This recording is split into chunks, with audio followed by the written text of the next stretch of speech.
All right, hello after a month-long hiatus, and welcome back to Clash of Quests, where 6 forever DMs take turns running our group through the most epic adventure. We'd like to remind everyone to follow us on Twitter and Instagram at Clash of Quests, all one word, and Clash of Quests on YouTube for extra content and updates on any additional content we may have. Additionally, if you or anyone you know is interested in cultivating beautiful original pieces of artwork, or just want something gorgeous to look at, look no further than our art director Addie's Instagram and Tumblr, username AddieVin, that's ADDYVIN. Please check out our webcomic, Unit 418, and if you're looking to get in touch with her, check out our Facebook page under the name Lauren Addie. Please be sure to check out Banter and Chance, a fellow group of D&D players who we have the pleasure of collaborating with in the future. We are looking forward to that. That should be coming up soon, I think. Also, check out Clash of Quests podcast series, The Forever DM, where our project director and our producer interview DMs around the globe to see how they run their games. Be sure to check out this week's podcast where Pip interviewed Samson Shelton about the benefits of being a heavy preffer, how to balance encounters, and the value of a good pause. But once again, that's the Forever DM on Spotify, YouTube, Anchor, Twitch, Breaker, Castbox, Apple Podcasts, Google Podcasts, Overcast, Pocket Cast, and Radio Public. We'd like to thank Sirenscape for their neat app. We use its music and sound, some of which we recorded ourselves. I will be running the music today, as Addie will have her hands full running all streaming portions of today's session, which brings me to the following message. Many of you will notice that we are down one party member today. Recently, Luke decided to step down from Clash of Quests to pursue other ventures. Just like D&D groups outside the stream, players will come and go from your table. That's just how life works. Things come up. As much as we'd love to have our man behind the chair, our barbarian both in and out of the game, we want to support him in the next chapter of his adventure and wish him nothing but love, happiness, and an abundance of natural 20s.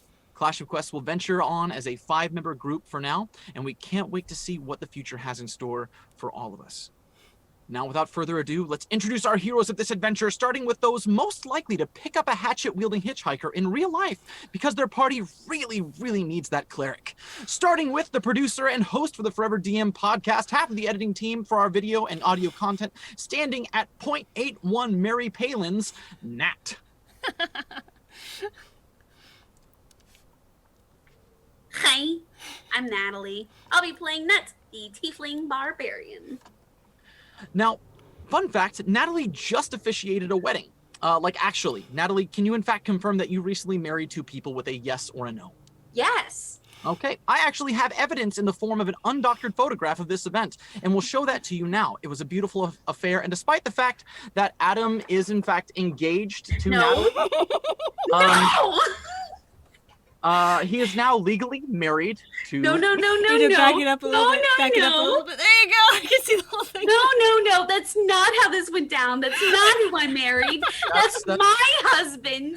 No, once again, I have the evidence. Next, moving forward, is our elder god who will eat your heart, devour your soul, and lull you into an eternal slumber, speaking the language of 1,000 wailing spirits. The omniscient deity who you fear and love. Here's Toby. Hello, and Chriseng. I'm Toby, and I'm gonna play Nagato, the half-elven samurai. Fun fact: Toby recently moved into a new living space, and before you ask, not to worry, the inside of your mortal soul is roomy enough for our Dark Lord. And what's the square footage of an average human soul again, Toby? It's big enough. Big enough. Excellent. Okay, awesome. Of course, I am Andres, your host. I am playing Gouda, the Turtle Wizard.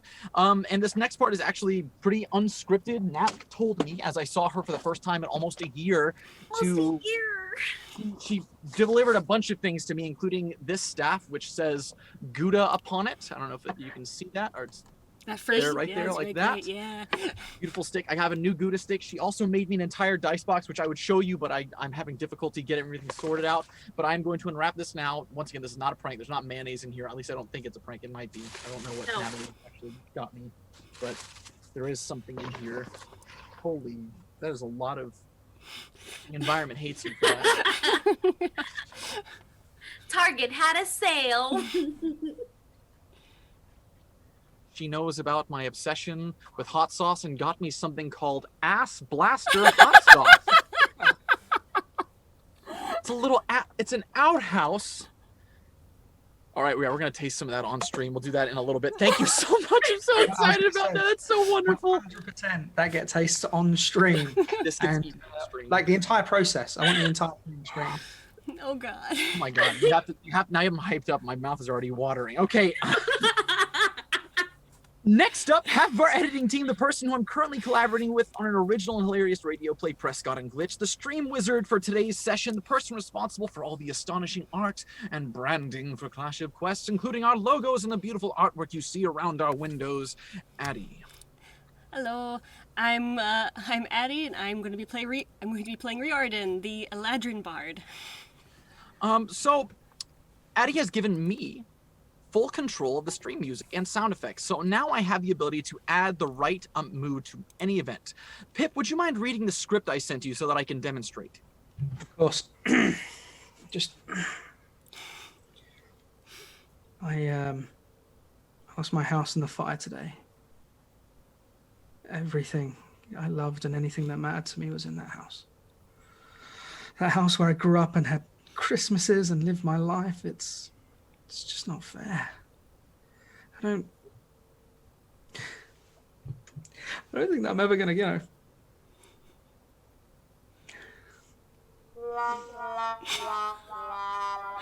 Thank you. And finally, the man whose ability to frighten people with his voice alone, able to fill his players with suspense and dread just by uttering the phrase, "Are you sure that's what you want to do?" The bearded Englishman who is leading our heroes through this arc of gray wolves and ominous moments, none other than Pippin. Yeah, hi. Sorry, yeah, just so glad that just happened.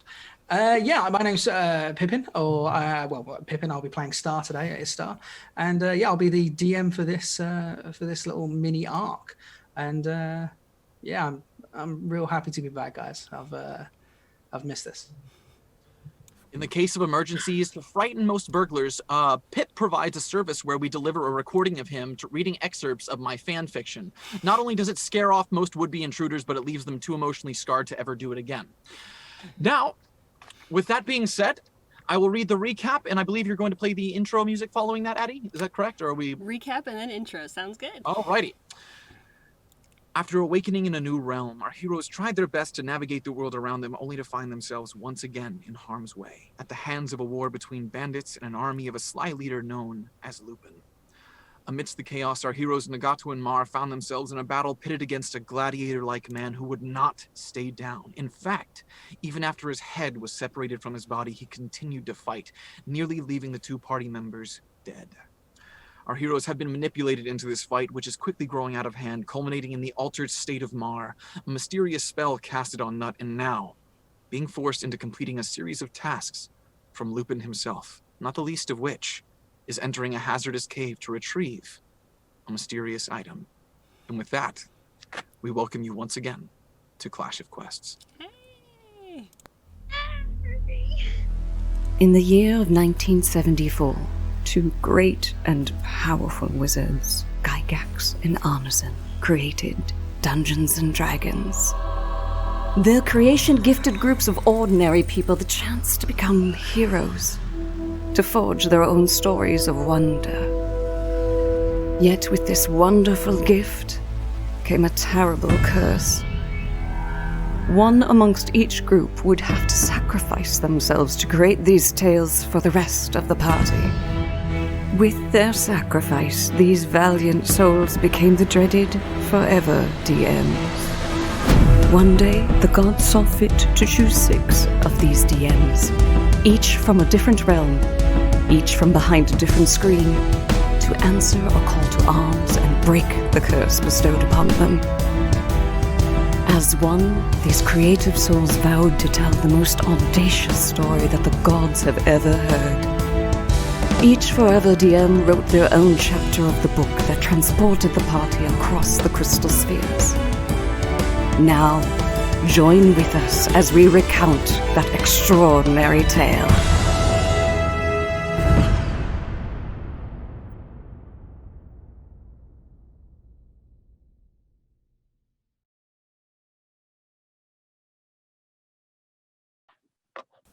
And so we return.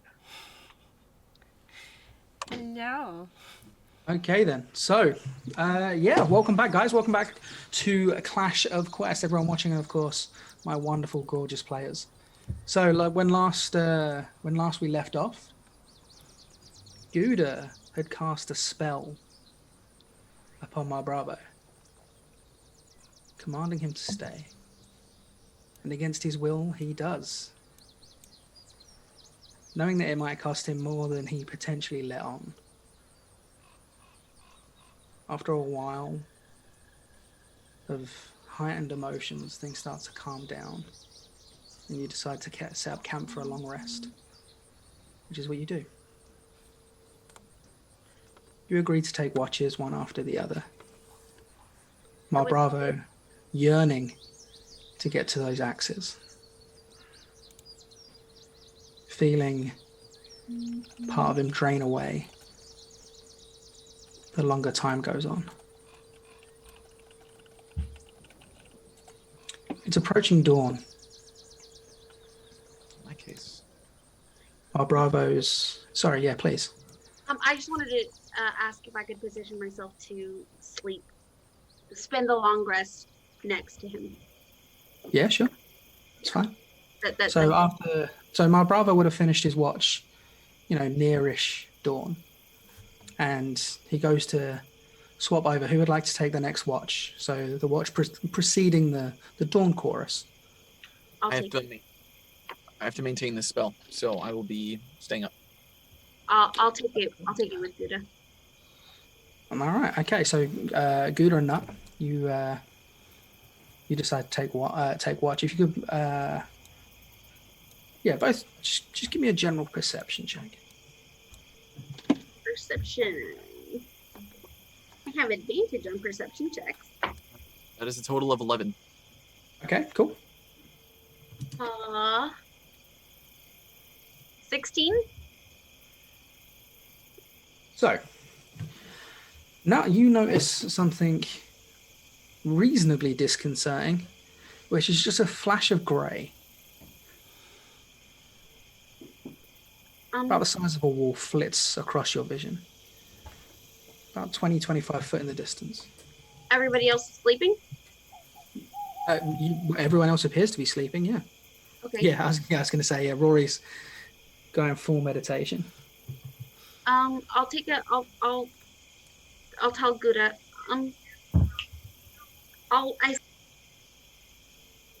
I see something in the distance, so I know you can't see it as well as I can, so I'm gonna take a step closer, and I'm gonna kind of move towards it, close or quickly-ish.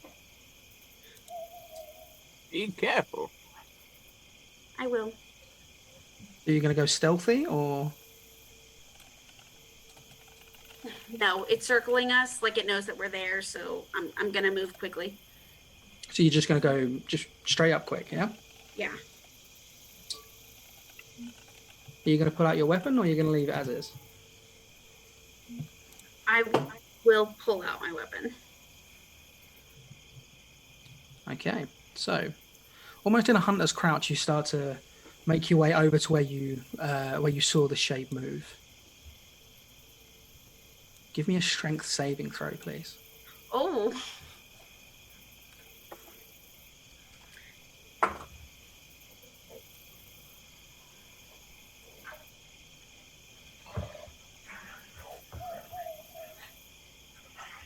$26. Nice. So as you start to make your way through the undergrowth, these vines start to curl the way up your legs and you just manage to just crack them away. Do you want to keep moving? Yeah, I'll keep moving and I'll shout towards Gouda. There's something in this direction. Oh, I can't hear you. You're gooted. You're muted. You're gooted. I'm going to stand up at this point. Shoot, do I have the light spell? I'm pretty sure I have the light spell. I'm going to cast light on the tip of my staff, so just touching the tip of it, and I'm going to shine it out in front of me till I get a better look at what we're looking at. Come back here. So as you do this, you see the face of a wolf staring directly at you. So from where Knut ran off sort of almost on the left. This wolf is just off to the right-hand side. Doesn't appear that Knut spied it just yet. Quite a large wolf. Do I see it? Give me a perception check, actually. I was going to see if Gouda was going to tell you, but a general perception check should. I'm definitely going to. I'm gonna like cast message outward. A wolf is nearby. Actually, I don't have message. Never mind. I don't have that. It's an 11. From where you're standing, there's just enough trees in the way for you not to see. Not look out! Now you spin around first at Gouda, and then towards where Gouda's pointing, and you see the wolf. Make me a wisdom saving throw, please. Oh no! Shit! That's a 7! You turn around, weapon drawn, and you immediately start running towards them. Of course you would. This is a wolf. And you can feel your entire body just frozen in place, muscles straining, fingers wrapped so tightly, and you can't move. As the wolf turns and starts to pad towards you, Gouda, you see this. I'm gonna start running towards that direction. I'm going to. I see the wolf. Yes. Yeah. What would you like to do? I'm going to attempt to cast a spell at this creature. I'm gonna attempt to throw an orb of electricity at the creature. All right, go for it. Yeah, give me an attack roll. Okay, so running forward. Oh wow, that's pretty good. So that's 16 plus 8, so 26. 26 hits. Yeah, nice. Dealing a total of 19 points of lightning damage. Oh, sorry, that's a second level. So don't listen to that. Sorry, one more time. It's not 19. It's 13. 13 points of electricity damage. Okay, cool. Yeah, so you channeling this arcane energy, this electrical orb, just and it hits this wolf square in the hunch, and it just and just turns around, looks at you, and then just lopes off into the distance. Give me a strength saving throw, please. Okay. I don't have good math. 10. These vines start to wrap around your body and just hold you in place. Would this wake any of us up? The shout potentially would have woken you up. Give me a perception. Do you know what? This is going to be Star trying to wake up from his sleep again. Oh, he coma sleeps. Oh, it's definitely not bad. Are you alright? Comatose player. 17. Yep. Okay, yep. So Rory wakes up just as the vines entangle around Gouda. What's happening? There's a wolf! Yeah. Nagato, what did you roll on perception? 16. Yeah, so you're also awake. See, am I just seeing all this in front of me? So you see Knut frozen in place, half stride. You see Gouda, vines wrapped around him, heading away from you. Both of you roll me strength saving throws, please. Oh God. Ooh, is let's see, strength saving throws. Is this a charm effect? No. Okay. Dirty 20. Nice. Oh right, strength. Right, I get a minus to that. That's always fun. 13. So you stand up, seeing all this happening around you, and these self-same vines start to wrap themselves around you, Rory. Nagato, though, you're free and clear. You're alert. Ma Bravo sits up, grunts, immediately starts to look around for weapons. And then out of the right-hand side, you hear just the one. It appears that you're incapacitated. Apart from you two, what makes you two so special?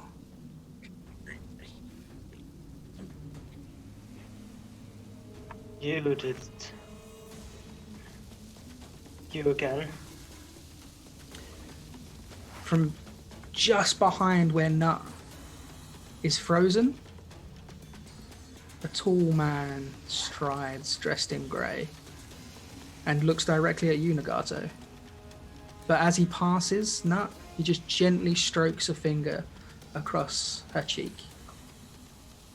Still striding forward, places a hand on Gouda's shoulder and just pats the shell. How far is he away from me? It's about 20 foot. You leave my family alone! I want to throw my hat at him. Yeah, sure, go for it. Yeah, give me an attack roll.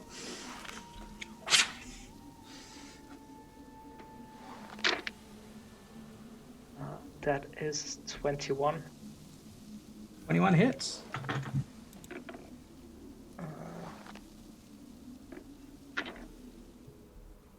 21 hits.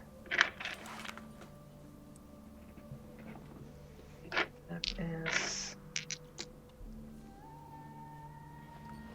9 points of slashing damage and 3 points of poison damage. Okay, cool. Sweet. Yeah, so this thing hits him just into his shoulder and he just looks at you and just... Maybe that's what makes you special. So, your friend there appears to be dying. I can save him. It's no fun if there's just 5 of you. 4 of you.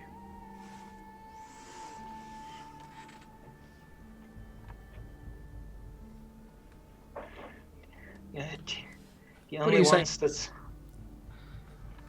only ones that's gonna be dying is you. Oh, such confidence. I'm impressed. Damn it, can't do that one. But you're nothing without your sword. Hardly worth my time.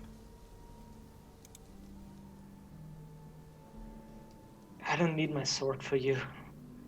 I'm gonna throw the hat down to the ground. I don't need that either. I'm gonna put my fists up, go into a stance. Give me a wisdom saving throw, and then you'll go into combat with him.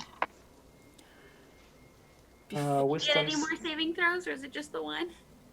So before we go into combat, everyone will get another chance to... Wisdom saving throw, again a dirty 20. Nice. So you feel this power start to come over you. You just managed to fight it off. So yeah, everyone roll the saving throws. So Natsu's is wisdom, Gouda is strength, and so is I fail. Rory's. Is it more? Why is it 21? I would like. Sweet. So yeah, feeling that soft stroke against your cheek, just you just break out of it straight away. Can I bonus action rage? Yeah, sure. I would like to yell something at him. I'm guessing you failed the check. I Did don't you know fail what the check check? was. Oh, sorry. It was a strength saving throw. Oh, another one? Awesome. Yeah. Oh, that one's higher than the last one. That's good. 16. Okay, so yeah, you managed to break free. So it's just you, Gouda. Oh, I managed to break free. That means I can use my hands. This is gonna be good. He's going to need to make a wisdom saving throw. Okay, cool. That would be a 16. That passes. Oh, what a waste of a spell. Okay, so with that, folks, we're going to go into combat. You guys are going to fight Lupin for the first time. Right. For the last time, you mean? Yeah. It's got to set up the map, right?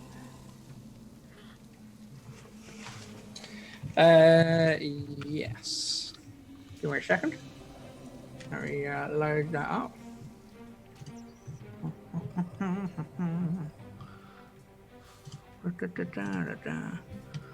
Okay, so we'll bring you guys up here. I'm boned. Make sure you guys can move your characters for me really quick. I was gonna say, can everyone move their characters? I will check on that right now. No, but I will handle that. Give me 1 second. Oh, I cannot move my character. Have I been given access to it? Let's see. You might have to delete that one and just drag your character back out. I'm trying right now. Refresh the page real quick. Okay, sorry about this, guys.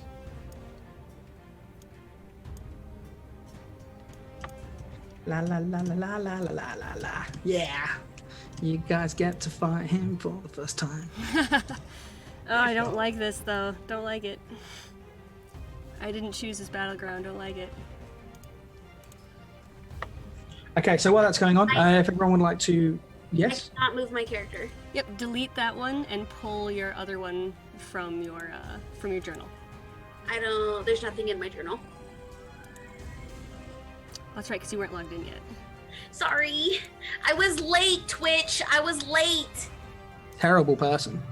I'm Okay. sorry. I was... You should be there now. Would everyone like to roll for initiative super quick, just Yes. while it gets fixed? Oh wow, I actually rolled okay for initiative today, guys. Oh, I did Which not. audience? I did No. not. Oh no.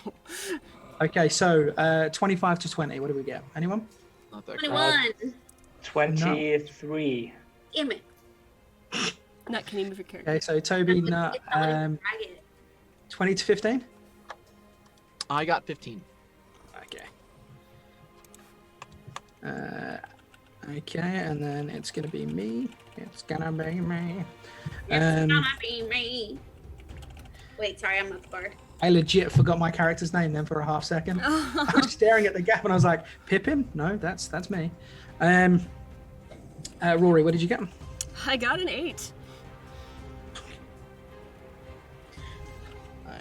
Okay.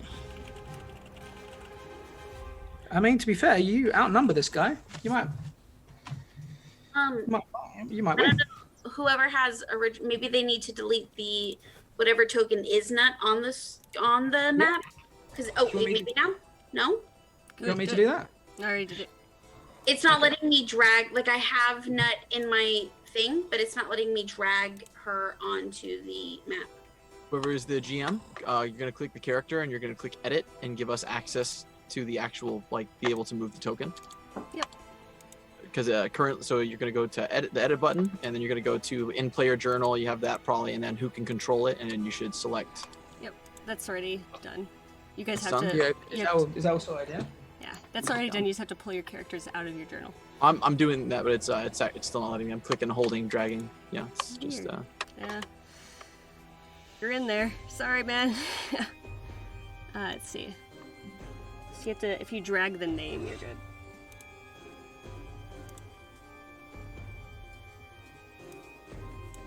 So drag. Yeah, so you don't open it, you just drag the name itself. Mm-hmm. So it's like, that's how it is. Yeah, it's just Otherwise, I can just move you guys around until we get it figured out.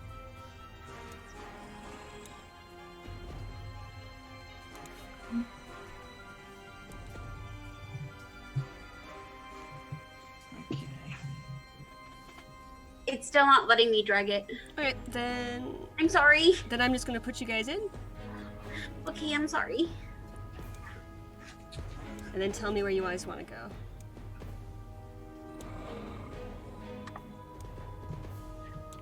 Awesome, here we go. Switching over.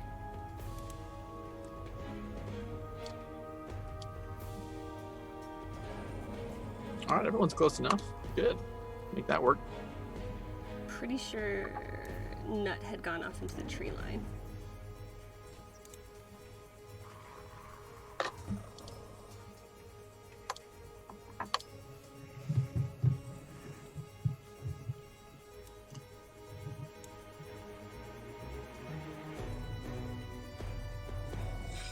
Alright, who's first? Okay, so everyone ready? I believe it's Nagato who goes first. Yeah, it's Nagato who goes first, yeah. Okay, so I'm 20 foot away from him, You are, yeah? right? I am gonna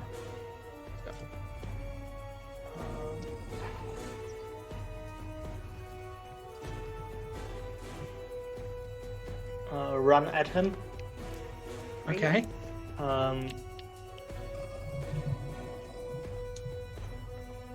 Bonus action fighting spirit, Okay.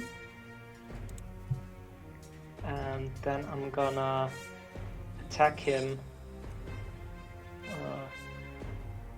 2 times with an unarmed strike using action surge. Alright, go for it, man. Okay. Kick his ass. I mean, you've already done some damage to him, remember? Yeah. So first attack is 18. 18 just hits. That is 9 points of damage. Okay, yeah. And second attack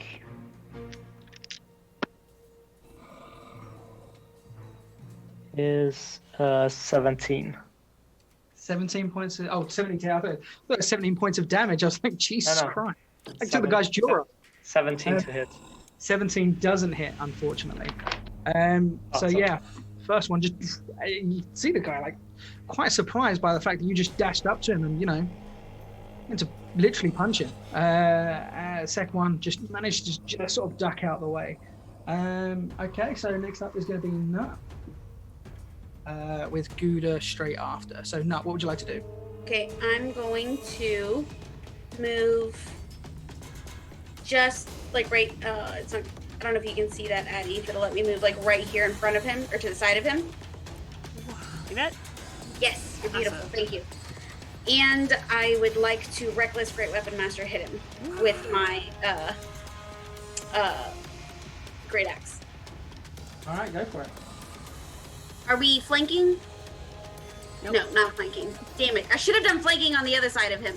You should I have gone to believe the other flanking in side. this game, we do it. Yeah, on the other side, it gives you a +2 Did to you the want? attack Yeah. roll. Did you want to run there instead? Is it too late to say that I wanted to move to that side, DM?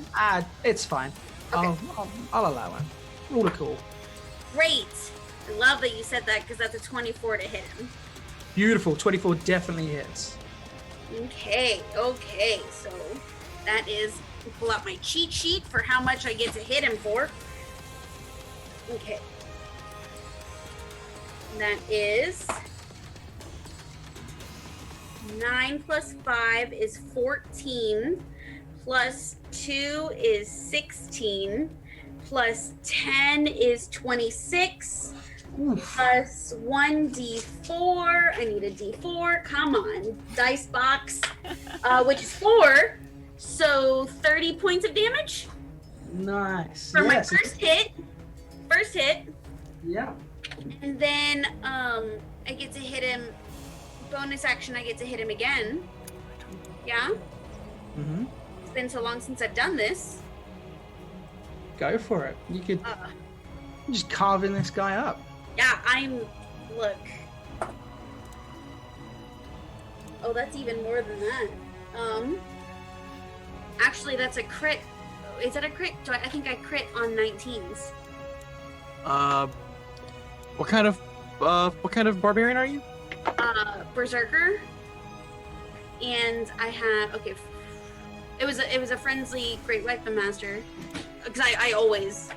No, you do not crit on a 19. I did not crit on 19 yet? Okay. Okay. There's been a lot of one-shots lately. Okay, so 18 plus 2 that's what it is 19, 20 to hit, dirty 20 to hit. It's Great! There we go. Now I can control. In the words of my great friend Ondine, love that for me. There we go. Yeah, I got it now. That's Okay, that's 11 plus 5, so that's 16. 17, 18, which makes it 28, which makes it 29 points of damage. Wait, how do you want to do this? I knew would it. like- I knew it wasn't really him. Yeah, it can't be. I would like to cleave his head from his shoulders, please. Wait a minute. Yeah. Okay, so yeah, you pull back and you just golf swing, and the head just doof doof doof doof doof doof. Yep. Don't like it. Don't like it. Don't like it. Don't like it. Why are Where's- you on my face? Yeah, where's Mar? I need all of you to roll me a perception check. But there's 2 Nagatos. Oh, I 9. definitely saw nothing. Oh no. 9. Let's see. Toby on mate. Oh god. Natural 20 to a 26. Oh good, because I got like where is it? Yeah, I got a 17. 9. I got a 9 as well. 17. That's so terrible. You're used to my Bravo being first into the fray and last out.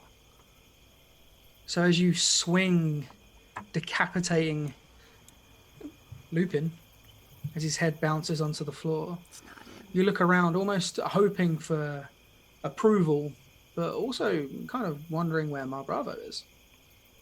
He's not there. He's not in his sleeping bag at all.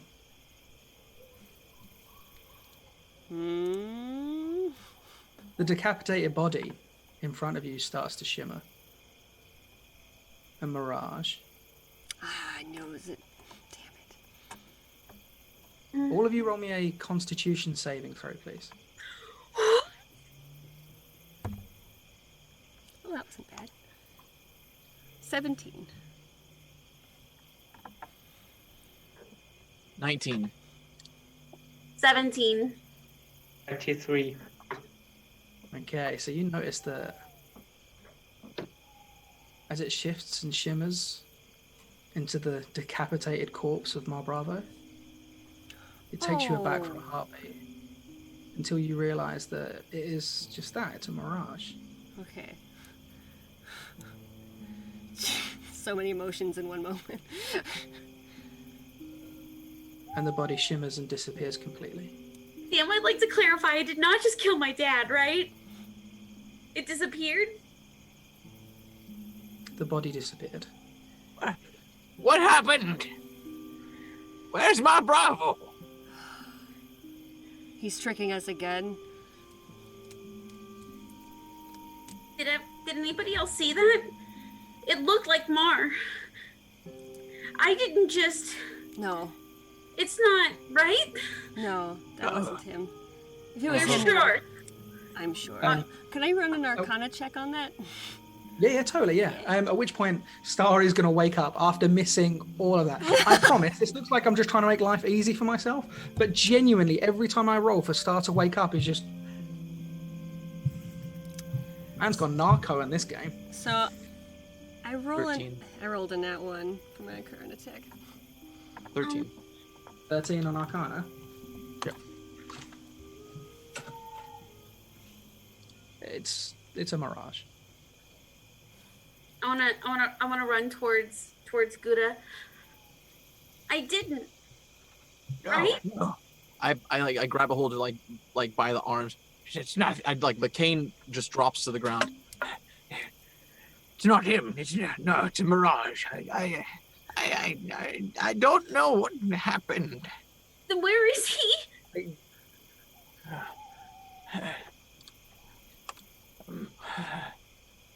I'm gonna. What do I? Is suggestion still feel like it's activated?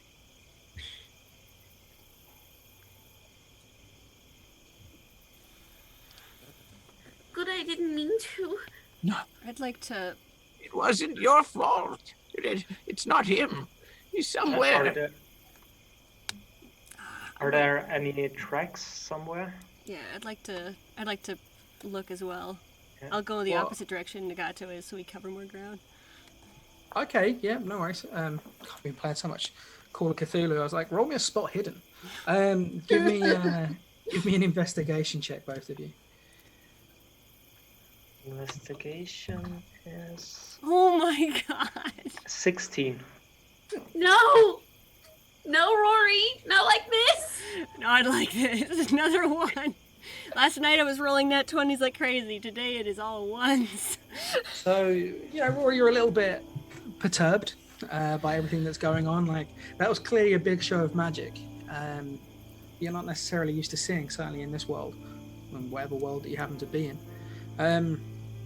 So you're a little bit distracted, so you don't really see anything. Nagato, on the other hand, very focused, very stoic.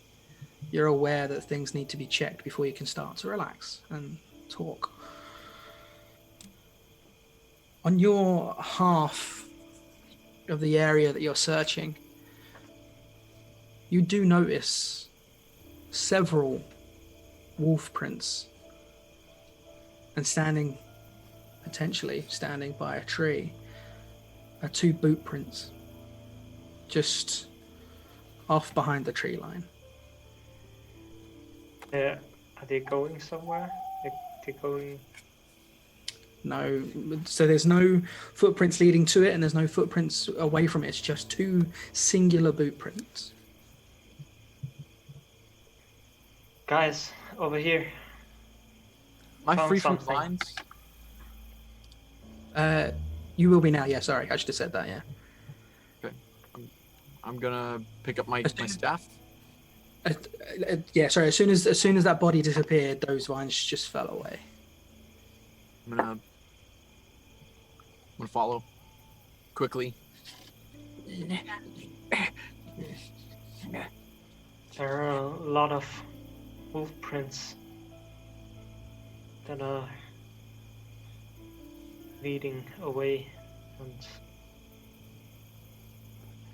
Can I see if I can see which way they're going, DM? You could check the wolf prints, but the boot prints are just singular. They're just there.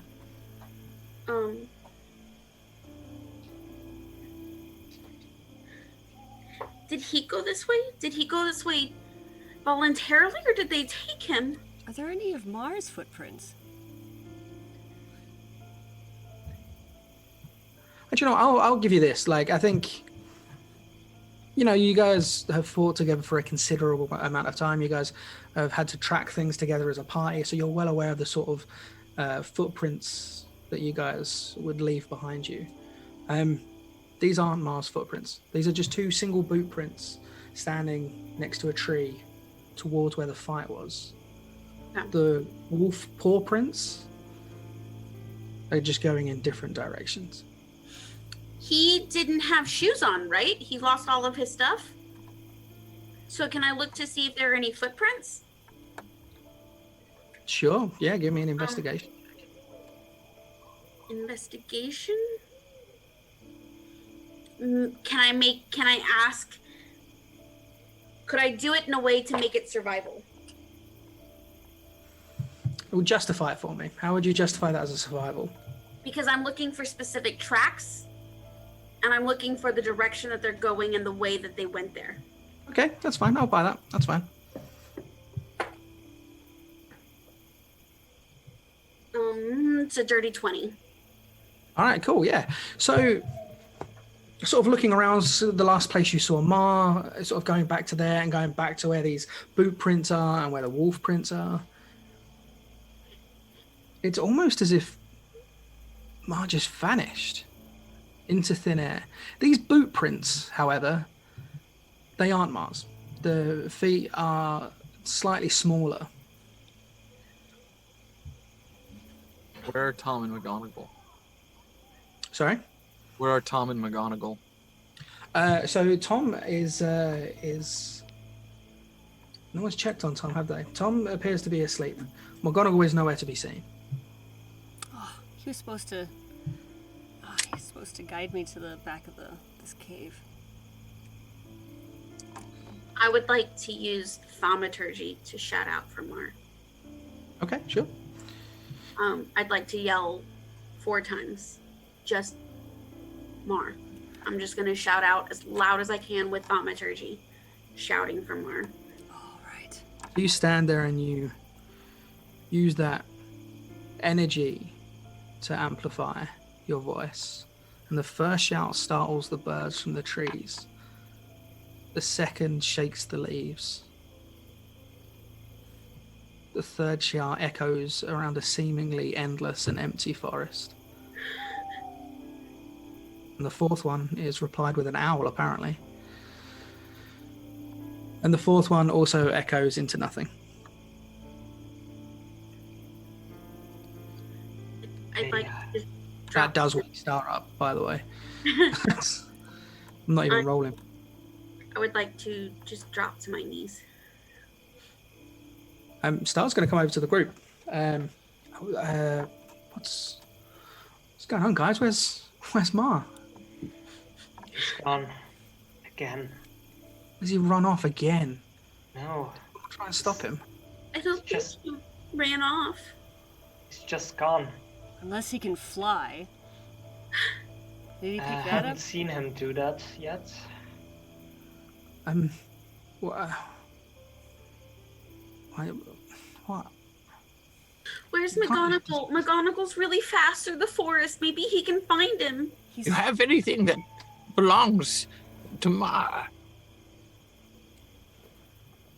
actually McGonagall would I'll probably shout, go I'll into the shout for trees. McGonagall.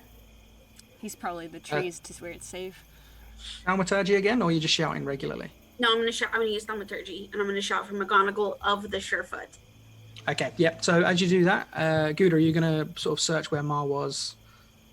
For I'm anything? going to try to like wake up Tom, like sort of like scratch him and like, Tom, get up, get up. Give me an animal handling check. Don't roll like I've been rolling. Me and Great. Tom have a bond. Total of 10. Tom doesn't wake up. Damn it, Tom. Tom's breathing, but he doesn't wake up. As you shout out for McGonagall of the Surefoot, Mhm. sort of looking around at the treetops, and you see this sort of green speck bounce towards you, and then settles on a tree above where you guys are standing. Oh, I'm really sorry to leave you like that. I'm not used to fighting. Tom, where did he go? Where did Mar go? Your friend, he was sleeping there, and the fight started, and I left. I want to insight check Tom. Yeah, sure. McGonagall. That doesn't make any sense. Tom's the bear. Inside check, Tom. Did I take Tom? Is he really Sorry. sleeping? I meant McGonagall. I want to insight check McGonagall. He is dreaming berry dreams. It's a 16. He is telling the truth. He saw the fight and he left. McGonagall, do you think you could like go through quickly and see if maybe you can see where they went? I don't want to get caught. Well, McGonagall, please. it's not like You Mar asked me to run take you away. to the cave, and it's just over there, and that's what I'm going to do. Don't you have family? I do. He's mine. I could ask the other McGonagals to see if they could help us. Okay. McGonagall of the puff chest might help. What does a Okay. puff? How does one earn a puff chest? Well, he's awfully brave. I wouldn't necessarily say smart, but he's brave.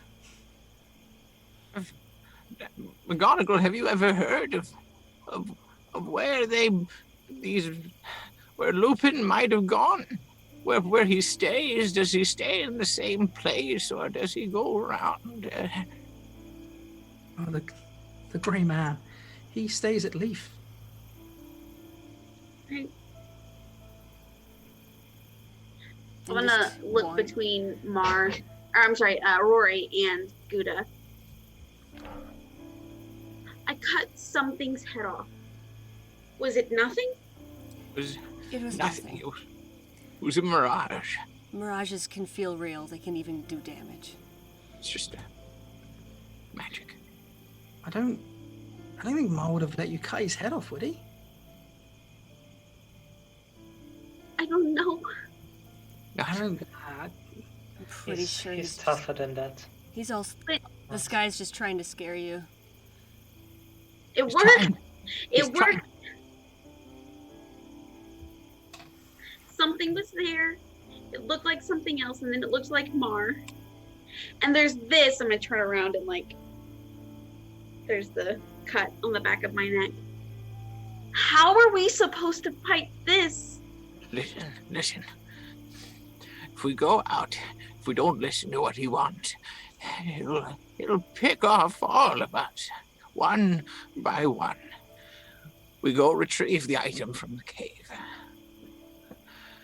We have him fight on our terms, as Rory suggested.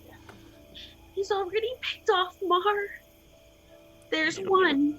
Who's next? Star? Nagato? Me? We're not going to separate. We're staying. Well, I say that, and I'm afraid I'm going to have to separate us one more time to do another plan I have.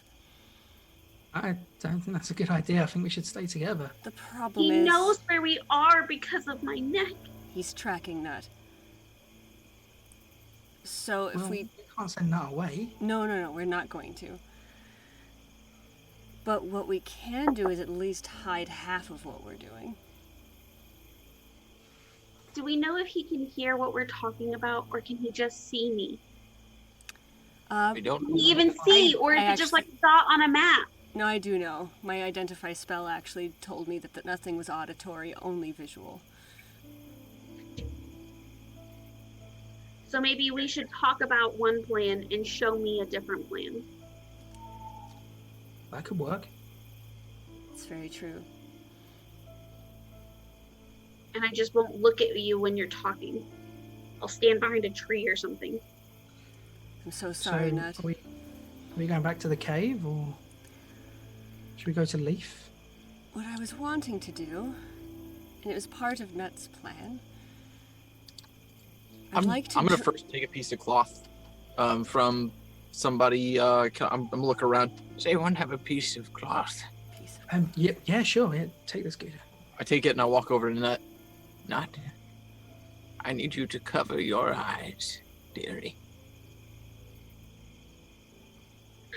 I understand. There's no telling that would actually stop anything. We don't know if What if he's covered seeing my... through her eyes or just because it's 30 feet around her, basically.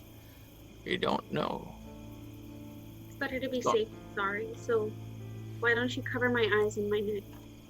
So I mean, do we want to blind our barbarian? For now. I think She's a whirling dervish when she gets going. Imagine if she swung that axe without knowing where she was swinging it. we'll pull it off when the time comes. I think what we need to do. Let's see. I need a group with me, with McGonigles, and I need someone to stay here with Knut to make sure she's safe. Like we can't. If we're going to separate, we're at least going to do the buddy system. Nagato should go with you, so you have at least one person who can fight with you. I will stay here and keep Knut safe. Need someone who can move earth and water. I can do that. To a degree. I've been practicing a few bits. I might be able to help out. I can shift the waters. I need that. So Oh, maybe Tom can stay with Nat. They've got a thing. You know, they're best buddies now. They're best friends, and you know that's absolutely fine. And I think that's completely okay. And you know that they're friends and all, and you know they can look after each other, and that's absolutely fine. And I'm not worried at all. And I think that's whatever. It's cool. Geez, Star. Sounds like Star is very jealous that I have such a close connection with this giant bear. Giant bear. Well, I'm Turning into a wolf. Then why don't I'll stay here with Tom and you guys go. Nagato, do you mind staying with her as well? You need somebody who can fight. Yeah, We can we- fight. I will stay here with you, Knut. I think we should just go as a team. But then This thing, he'll know like, where we are. he He'll knows either way, right? Yeah. He's not an idiot. No, Like he's been ahead of us every single turn. So I'm gonna face away from the group. But listen,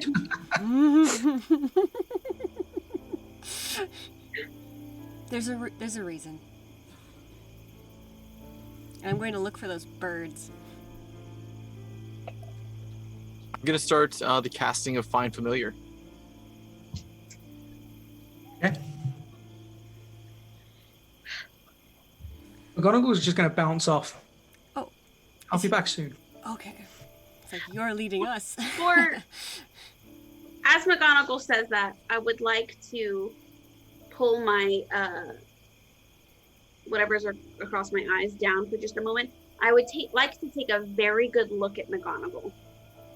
Okay. Something about him just seems off to me, and I would like to take a very good look at him. What are you looking for? I don't know. Does he have like? I apologize. It's been like a month. Can you re-describe like what he's wearing? What does he Well, look to be like? fair, there's, our wonderful Addie drew an amazing picture of. Is she really? Yeah, it's in the chat. Of course it is. It was a sketch. It was mostly a stick figure. It was a super pretty sketch. I would like to look at the details of him. Does there seem anything about like?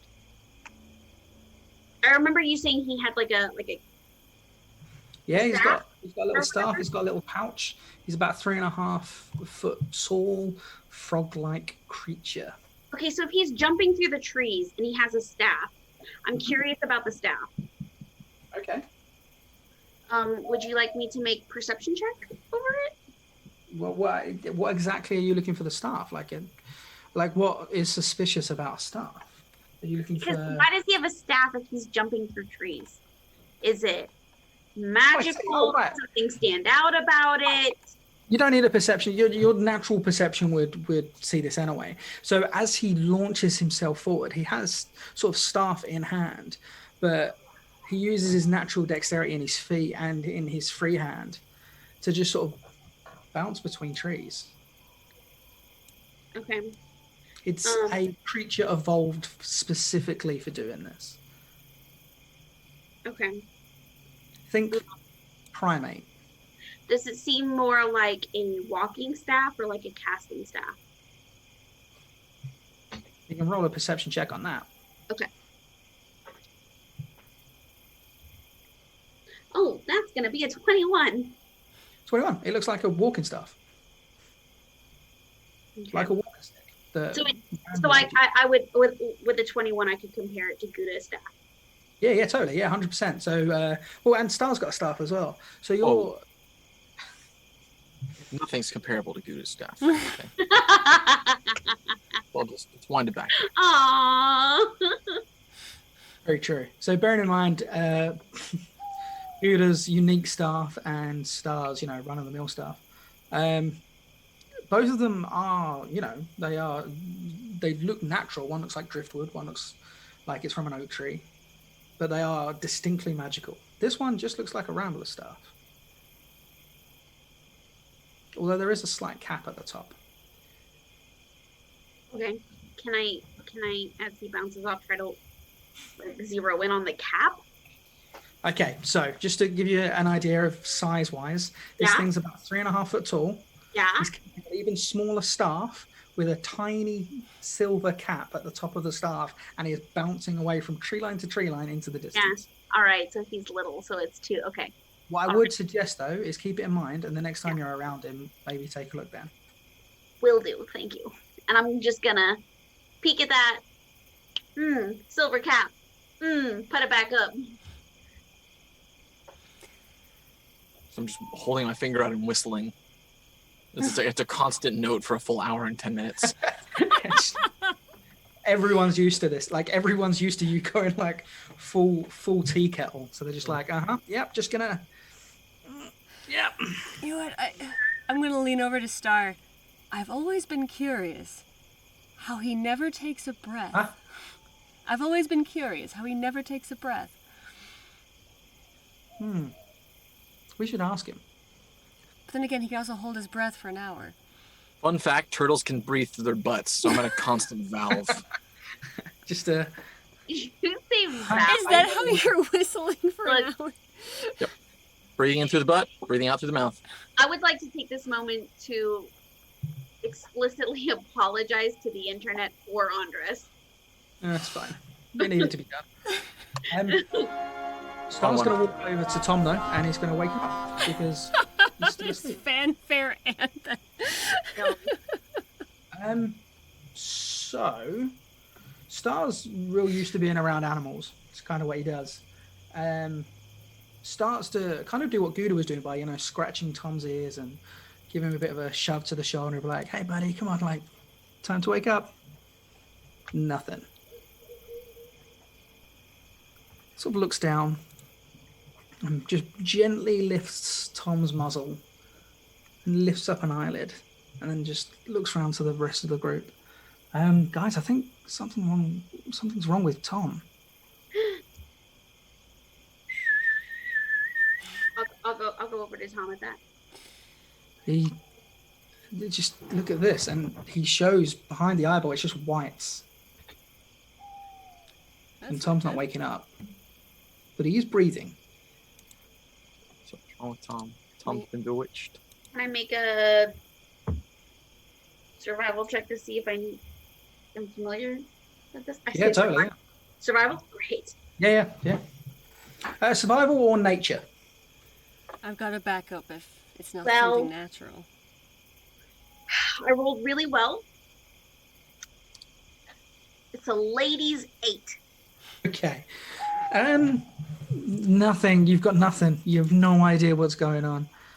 Tom is breathing steadily, but it's just full on unconscious. I think Star's going to do the same thing with nature, though. He gets an All right, after he's done, if it's not something natural, I have an idea. Okay. 19. Sweet, 16. So as sort of Star's, eyelid up, sort of just checking over it, notices and says to the group, I think he's eaten something. And just around the bottom of his muzzle is like a real small sort of a purplish reddish stain. Looking around, Did he eat there's more? a bush just off to the side, filled with berries. Except half of the bush is filled with berries. Okay. Then since I think you get some of those berries. Star, is he like poisoned? I Are mean, those berries poisonous? he looks fine. Rory, can you check out those berries just to see? Yeah, I'm actually Poisoned, I can fix him. I'm Dar, concerned. Apparently the water poisoned Mar, and now these berries are poisoning a bear that's used to eating the berries of the woods. That's what I'm thinking, right? Yeah. Star, are you familiar with these berries? I- Are those macaola berries you told me about? May I've never seen these before. I do? Actually, could I do a medicine check on the bush to see if if it would be poisonous? You do that, and I'm going to change my dice. And then, oh wait, is changing your dice for Star or changing your dice as a DM? For Star, because Oh, he okay. is a druid He's still and brave. rolled appalling on nature. Well, you figured out what was wrong with Thomasman. 16 There we go, it's better. plus 3. That's Carry a on. 19. Yay! Thank you, dice, for not rolling a 1. Medicine check, yeah? Just to see if it's poisonous, if it's a natural thing. So, the berries themselves, they look really similar to berries that you're aware of. That they're almost a painkiller. They're used to crush up with other things to ease pain. That's it, though. Is he high? Oh, man. Thomas Stones. Oh, It's lit. oh goodness. You know what? Just to be sure, I'm going to cast Identify on it. On the plant. Yeah, on the bush itself. I'm going to cast it on Tom himself to just cross out 2 things. Okay, yeah, sure. Okay, let me just double check the specifics of Identify. If you instead touch a creature throughout the casting, you learn what spells, if any, currently affecting it. Yeah, cool. So there aren't any spells affecting Tom. All right. So Whatever this was, it's all natural. Of all the cricks in the forest, we got the drug addict. Classic. Hey man, just handle your hire. That's all I ask. Okay. Rory, what do you think? I'm running out of spells fast, Okay. but I will pump 5 lay on hands into Tom. Okay. poor bear. Oh yeah, heal him? you approach Tom blindfolded. Luckily, Tom's reasonably easy to find. Somebody Quite guide me. You kind of feel this soft, fluffy bear form, and just palms glowing, just like the amount of pure arcana healing you're just throwing into this guy. On the 5th and final spell, you just you hear, and everyone else just sees Tom just sort of lift his head up and sort of. We really need you right now, so can you not eat any medicinal berries? So, no, you can't see this, but you guys see Tom's head just sort of droop very slightly, just. Jane Tom. We can check you into bear rehab after this, okay? Tom starts to look around and then pad off towards the cave. All right. Okay, so we're going This to the is cave. exactly why I said Nagato should stay with you, because we can't really trust a bear to do what we want it to do. What a great quote for the entire game. You can't trust the bear. I'm just starting to. I'm pointing at the bear, but still whistling. I'll walk with the bear. Star's gonna go and gently nudge Nut, and Tom's walking towards the cave. Do you want to go with? Follow. No.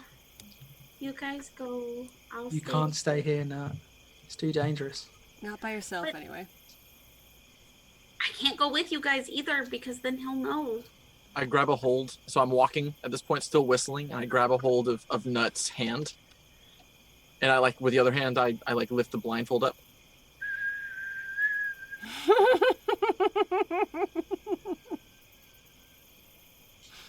Does everybody think I should go that way? Well, you can't be alone right now. I mean, the idea was that you stay with Tom, right? And Tom's going. Tom's going that way. Nagato, you agree? And if you fucking say that it's my decision, I'm gonna punch you in the nose.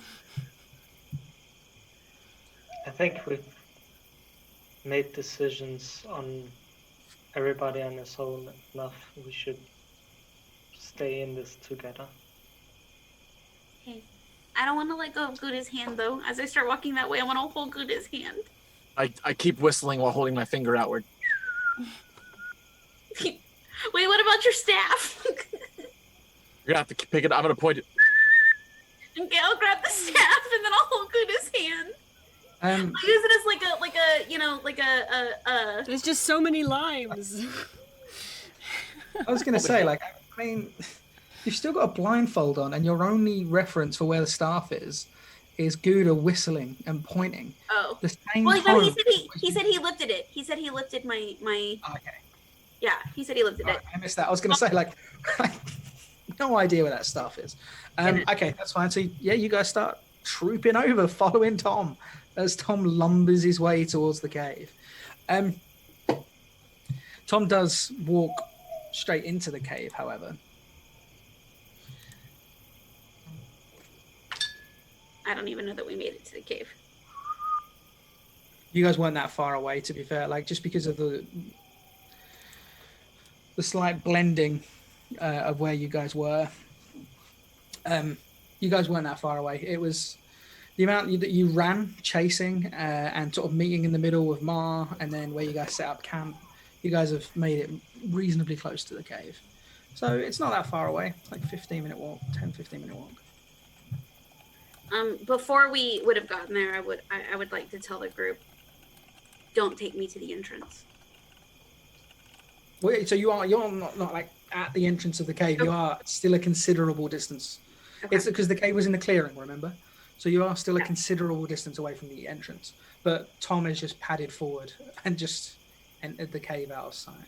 Just stash me somewhere close to where I can hear you. Star, you can use thaumaturgy, right? Yeah, you can use thaumaturgy. Duh. Yeah, I can use thaumaturgy. How dare you? I'm sorry, Star. It's a stressful day. Just stash me far enough that I'm not a danger to everybody, but close enough I can hear Star with thaumaturgy. I keep whistling. Been about half an hour now, so you've got another, we'll say 40 minutes. Yeah, you've got a fair while, yeah. As you guys sort of enter the clearing off to the left-hand side, you do see a small blast radius. Blast. Oh shit. A blast radius. Oh, from where the thing exploded. Which thing? Remind me again, sorry. The cart. The thing that nearly killed Mar. That thing. My goodness. There's so much I don't know about this. I don't even know who the people in this cart were. But Mar had a strong attachment to them. Well, he made a promise to them. What do you know? When Mar and I were on watch, that figure appeared again, and we followed it. Which figure? That we saw in the forest. It's the mask? Ah. What deal did you said you made a deal? We did. We said we would kill the people occupying the mine, because they were dwarves mostly. You mean But those dwarves that were in that secret room that somebody completely dismembered?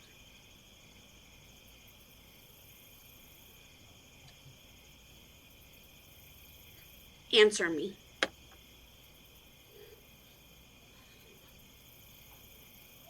I assume so. Ah. Well, Mar made a promise. I agreed. You both made a promise, and now both sides are dead. And I have no idea who they were. Let's not make rash promises without the group. Nagato and I have talked about this Oh, since. good. That's good. Well, you weren't there, were you? So there was nobody to talk to make a decision. No. It was Mar and I. We made it. Hold on, Nagato. I do I'm recall. blindfolded. You were supposed to be on watch and left. Don't turn this around to make it sound like we weren't there. I do to believe be a part of this deal. we could have been a part of this deal, but somebody went off and scared the figure away. And then it came back. But It is still this. Good is right, we shouldn't fight. This is not a good time for it. No, fighting is what got us into this mess in the first place. Well, they are dead. The bandits in the cave are dead. Mar is gone. But he's not dead. I hope so. I have a bad feeling about those weapons he just showed up with. He's not dead. No. But the put my only hand on your one shoulder. that we know that is alive is Lupin. I'm gonna kind of like shrug away from his hand being on my shoulder. So what are we gonna do about that? Well, for one, I can't bring up too much of what I plan on in front of Knut, unfortunately. But It's fine. It's fine. I'll go this way. this isn't anything personal against you. Can't leave Nat on her own. No, we're After not. what just happened. No, we're not going to leave her on her own. But what we can do is have Knut sit 60 feet away, within eye distance. In the middle of a clearing. Oh, no. Well, No. we'll figure this out. When McGonigles comes back, are we still following Tom? Well, it's up to you. I assumed you guys had paused while you were having that conversation. Star, can you walk me 60 feet away and Where is Tom going? Is he still show going? me where a tree is that I can sit? I'll take you to a tree. Tom is currently in the cave. Out of eyesight. In the Eyesight, out of eye line. Oh, he's Yeah, he looking will- for his friend, probably. Okay. This feels wrong. Someone has to stay with Nat. Someone does, I agree. I thought that was Nagato that was going to. Is that... Are you sure that's a good idea? It's the best I've got. Unfortunately. Because with Mar gone, Nagato and I are the only fighters you have left. Nagato is the only one that's defeated him, though. Right, as you as well, Nat. You're the only two that's fought him. And you're the only two that have also, you're What's the it? only one that knows where you are. He doesn't know where the rest of us are. What I if guess he can't. Buddha still has a little bit of time before his spell is complete and Actually, I've got an idea. I've got a ritual cast. I'm going to go, I already know it's on Knut. Would each one of you please sit down with me for 10 minutes while he's casting the spell and Tom's in that cave. I'm identifying all of you. Yeah, sure. I'm going to spend 10 minutes on each one so it doesn't expend a slot. Oh, so you're going to cast Identify on the cave. No. I am going to sit down with each individual group and spend 10 minutes ritual casting Identify to see if he's got that tracking spell on any of us. Okay, I see. Not bad. Okay, yeah. So by the time your spell has ended, and we'll cover that in a second, Guna, you'll be good. Your familiar has shown up. An absolute decrepit bat. During That's that spell, 40 though, minutes, you know, yeah. you spend time with each of us, and you don't discover anything that you wouldn't normally have discovered. And then you sit down with Knut, just as a matter of course, really. And as you start to cast Identify, Knut, you start to feel an itching on the back of your neck. And it's the same tracking spell that it's exactly the same thing. As soon as she stops casting Identify, the scratching stops. I did not like that, Rory. I'm sorry. I don't think that I'm a very big fan of magic. That's why I don't usually perform it on you. Well, look, I like you. You're my best friend. I don't think that I really care for magic. Can all of you roll me a quick perception check, please? Does We that have include me disadvantage. even though I'm blinded? Like, can I hear and Yeah, smell you're it? still blind. Yeah, no, you're still blinded, aren't you? No, that'll be at disadvantage. In fact, not even at disadvantage. Look, I have advantage on perception, so do I just make a flat roll? Yeah, just give me a flat roll. Yeah. Come on, come on, I come have on. disadvantage because I'm baby. whistling. Oh, no. Yeah. So 5. Yeah, that makes sense. You are blinded. 15. 6. 15. Thank you. 7. Jesus Christ. Well. This is how we die. Massive. I'm hoping it's just McGonigles coming back. Please, please, DM. A huge Monty Python-esque foot falls from the ceiling, just squashing everyone. No, so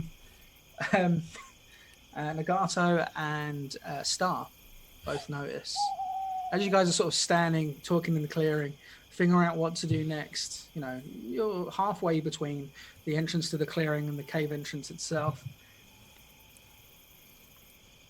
From the right-hand side, from where that lake was, if you remember the lake, you see a wolf appear on the outskirts.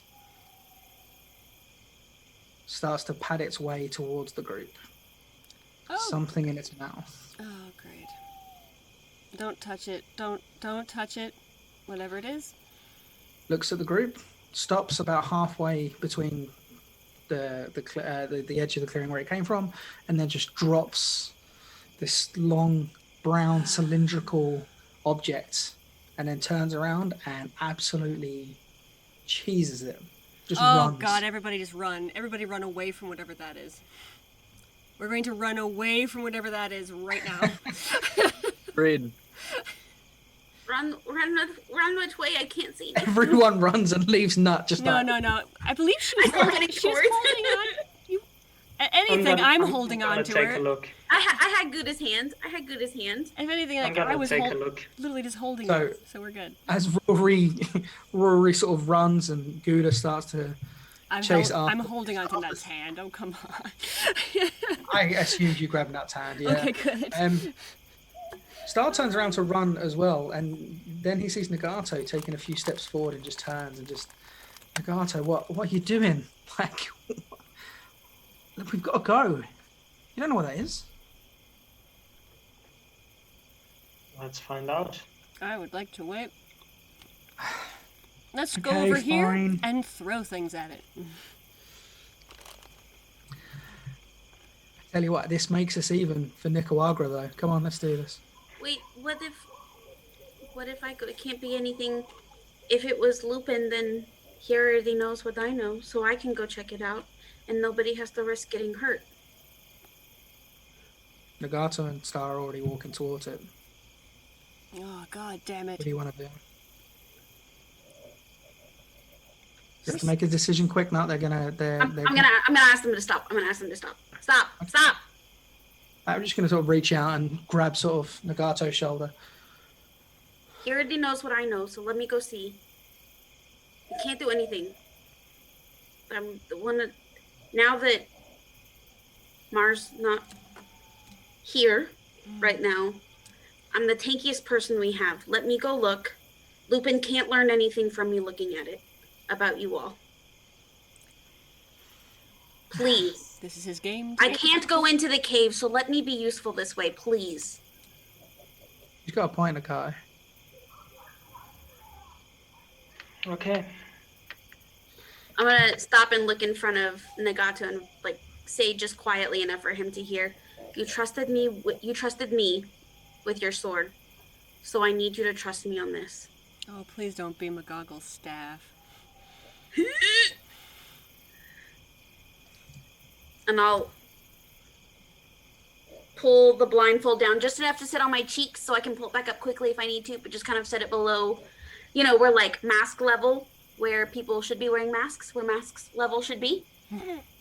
Just before you take off, Star's going to lean over and just gently touch you on the shoulder and cast Longstrider. So I'm your gonna speed's kind of like, careful. I needs must. No, I think you're gonna need to get away from this thing real quick. Okay. Just don't mess about, yeah? Yeah. And I'll run over to it. You're just gonna run pell-mell, yeah? No. I'm gonna get kind of close because Yeah. I'm worried this is like a ticking time bomb kind of thing. As I get closer, can I see what it is? Perception check it to see what it is. It's got the word Acme written on the side of it. I see. Always In good. that case, I'd like to lick it. So as you get closer, just general perception will tell you it's a thin leather tube. Okay, that's good. That's You said general perception. You didn't need to roll for it. It's a thin leather tube. It's a thin leather tube. Okay. All right. Light stitching around the top. Okay. I get even closer to it. Do I see any words on it? Is there any lettering? No words, no lettering. Gonna pick it up Gently. very gently. Or you're just gonna grab it.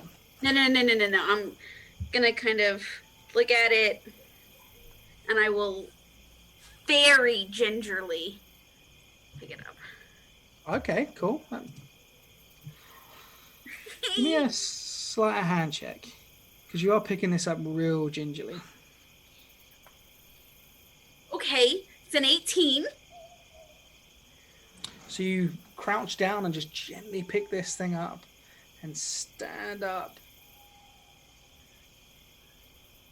And you just got it balanced between your hands. What do you want to do?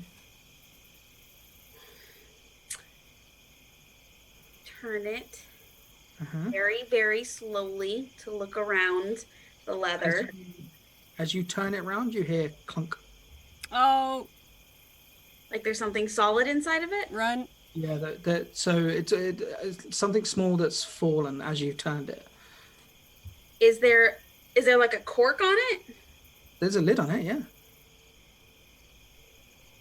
Permissible soup. Okay.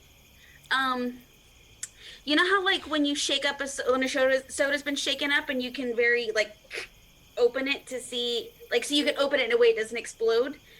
That is how I would like to open the lid of this. Are you specifically asking to open this in a way where it doesn't explode? Yes. So it's more of a cap than a lid. So you can prise the cap up and sort of like looking, and if you want to. Can I smell it? I'd like to smell it before I open it. Yeah, sure, Smells of course like you can. explosions. I'm not smelling. I'm wafting because I'm safe. I'm wafting. Okay, cool. So you've got this thing and you're just trying to get something from it. I'd say again, passive perception will get you leather. It's very slick in the middle. And I'm going to slowly lift up the lid and again waft to see if I can get any kind of smell. So I'm not fully opening it. I'm like cracking the lid. Wait, so it's a pull cap. It's a pull cap. All right. Fuck it. I'm opening it. Okay, so yeah, you're just gonna wrench the whole thing, yeah? Slowly. So slowly pull it up, yeah? Yeah, DM, I'm gonna be gentle with it. And then lick it. As you slowly pull this cap up, there's a little bit of resistance where it's the leather on leather, and you kind of hear, you sort of feel that slight resistance and the squeak of the leather as you just pull the cap ever so slightly, and then comes off. Yeah. Thank you. You gonna look in? First, I'm gonna waft. Any smell? Slightly different. You still got that leather, but there's something else, a little bit sweeter. All right, I'm gonna look. Did he poison our bear? Yeah. Just, no. So you look in. At the bottom of this tube is a white shape, triangular.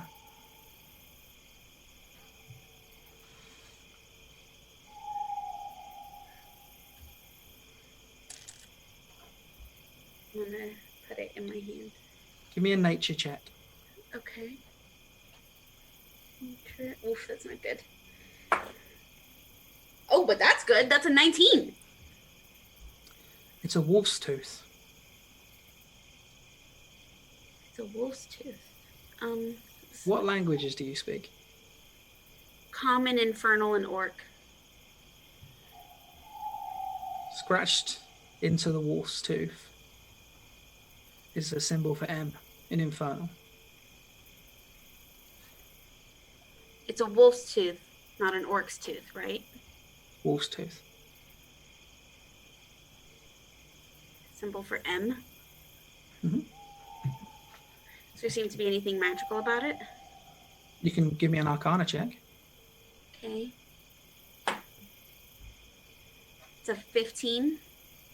Nope. Seems fine.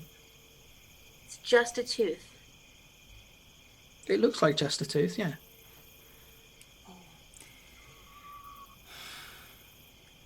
Oh, I'm gonna fucking regret this. I wanna lick it. Give me a Constitution saving throw. Really? No. It kind of tastes like enamel. Not an animal, by the way. Enamel. Enamel, like, Emily.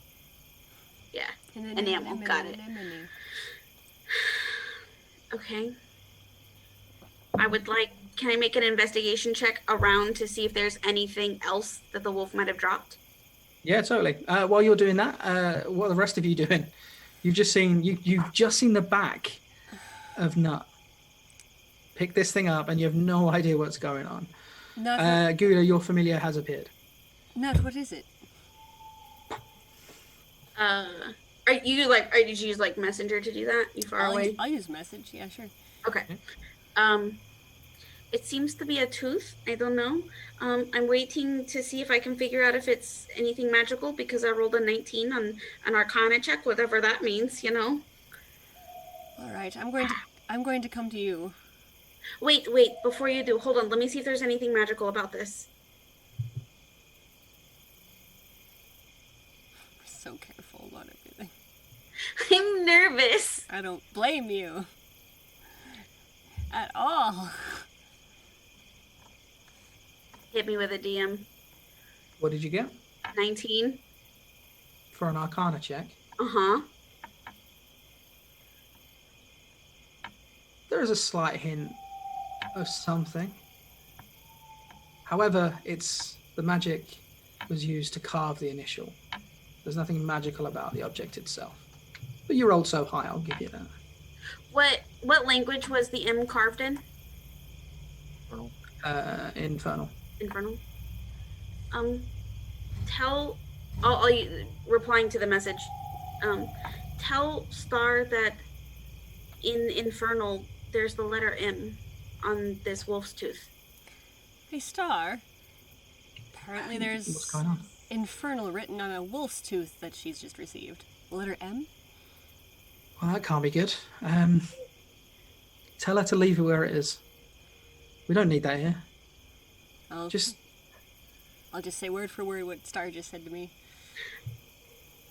Although, one question. There's always another secret. Is there any hidden compartments in that case you have? I will check. I will smash the glass tube. It's a leather tube. Leather tube, okay.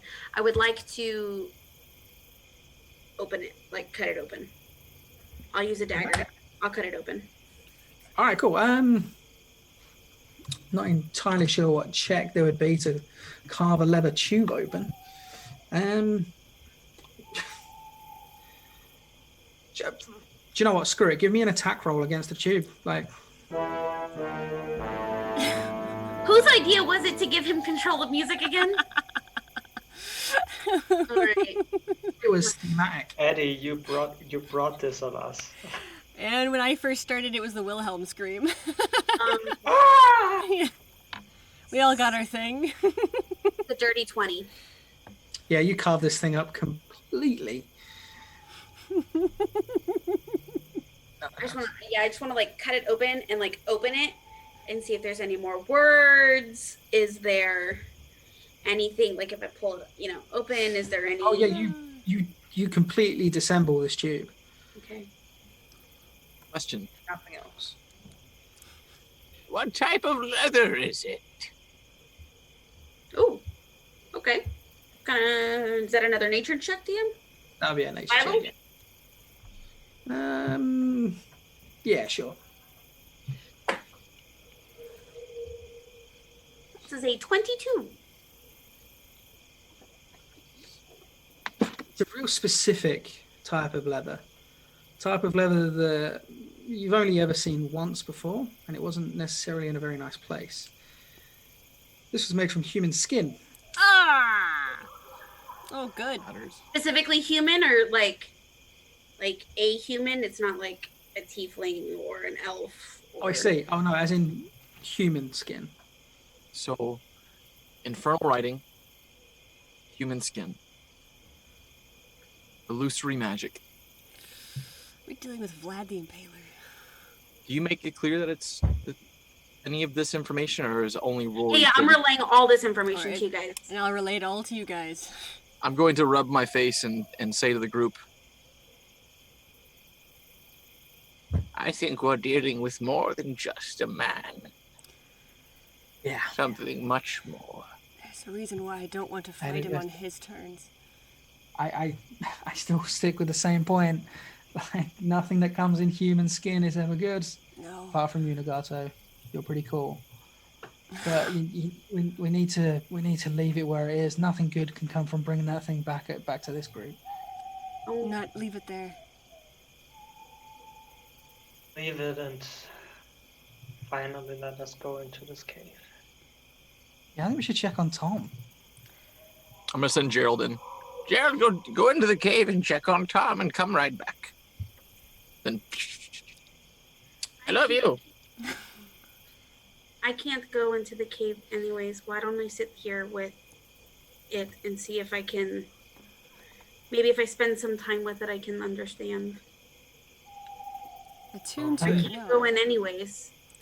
Not As Gerald enters the cave, you see Tom standing, shaking at the edge of the lake. Oh, my friend. Black patches on his fur spreading. Oh, shit, because... And he's just lip curled at the lake, not making a sound. Inside of the cave? Thaumaturgy, casting it through Gerald to create a rumble of thunder to try to get its attention, try to see if I can get Tom's attention. For a second, Tom just wrenches his head towards Gerald, is floating, and just... and then back, looking down towards the lake. Everyone, to the cave! Tom's in trouble. Oh, dear. Star runs pell-mell towards the cave. Same. Alright, Nagato as well. I'm going to... I'm going to first check in if Knut is leaving. Because if she's not going towards Tom, I'm staying with Knut. I'm gonna start to run and then stop and tell Rory, go. Nope. We're not... Go! We're not leaving you alone. We'll be close behind them. I'm right behind you. I'm just far enough to keep you safe. I'm going to hold message and keep it attached to her. Okay.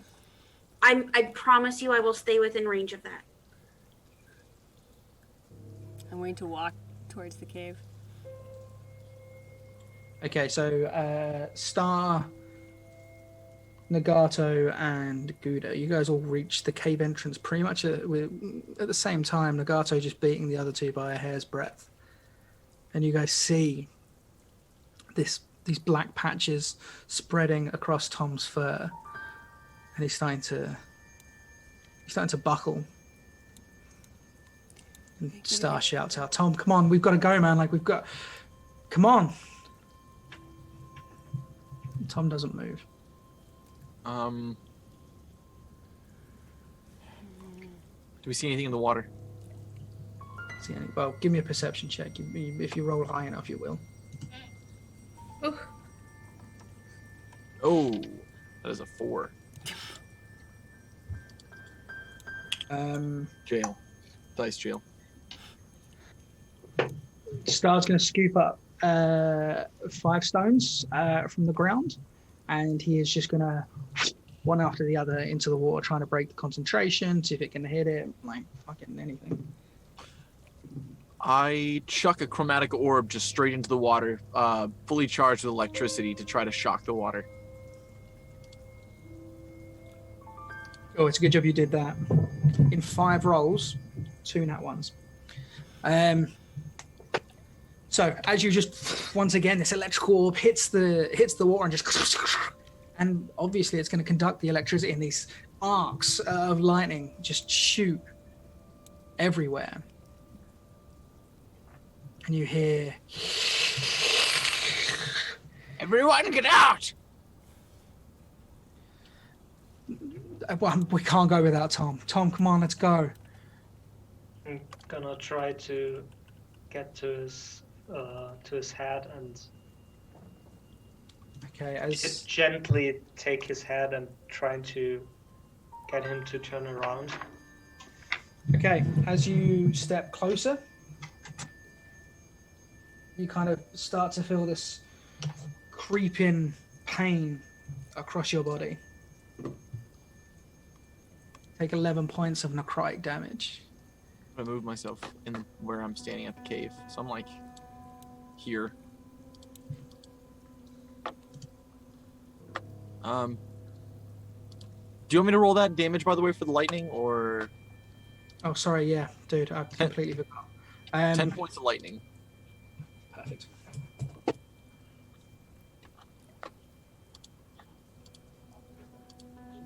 Yeah, its AC was super low. There was doubtful that you were going to miss it anyway. Oh, here, sorry, I'll roll it anyways. 1 second. That's a natural 20, actually. So, 20 points. Oh, do you want to? Well, we're not doubling, are we? Do you want to roll again for damage? Yeah, 1 sec. So that's 8. No, it's the wrong one. Wait, no. What the hell? Yeah, so that's 13 more points on top of that. So for a total of 23. Sweet. Thanks, man. Sorry about that. I forgot about that. Oh, no worries. Okay, yeah, same outcome though. Nagato, are you still gonna try and wrench Tom around? As soon as the necrotic force comes over me, I'm gonna back off a little bit. Just gonna shout to Tom. So you back up back to where you were standing before. And Star, sorry. Nagato, are you okay? What happened? I don't know, it's... As soon as I touched Tom, it was like this cold crept into me. We've got to help him. And then Star's going to run in. Second trying shot to- of Oh. electricity.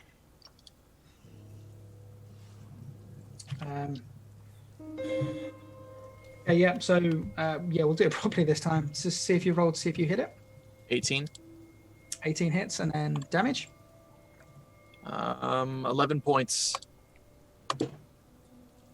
11 points. Cool. And Nagato, just give me a dex check, just to see if you can grab hold of Star. No. Okay. Okay. So yeah, Star chases around, and then just does the same thing. You just kind of grabbing hold of Tom, just like, Tom, come on, we've got to go. Eesh.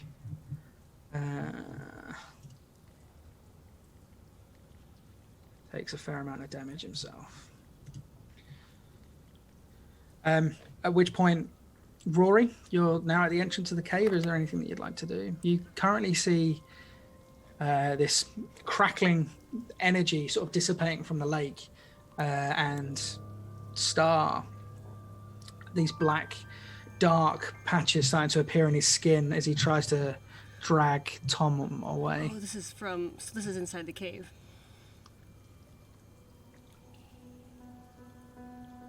I've got no. So I didn't hear that. Oh, sorry. I said, was this inside the cave? This all happened in the lake inside the cave.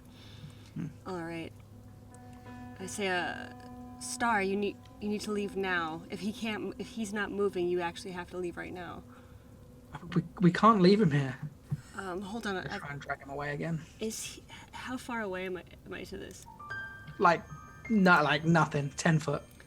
15 foot. I'm going to cast Fairy Fire in front of Tom and Star to see if I can catch that thing again. Nice. Using all my spells. Okay.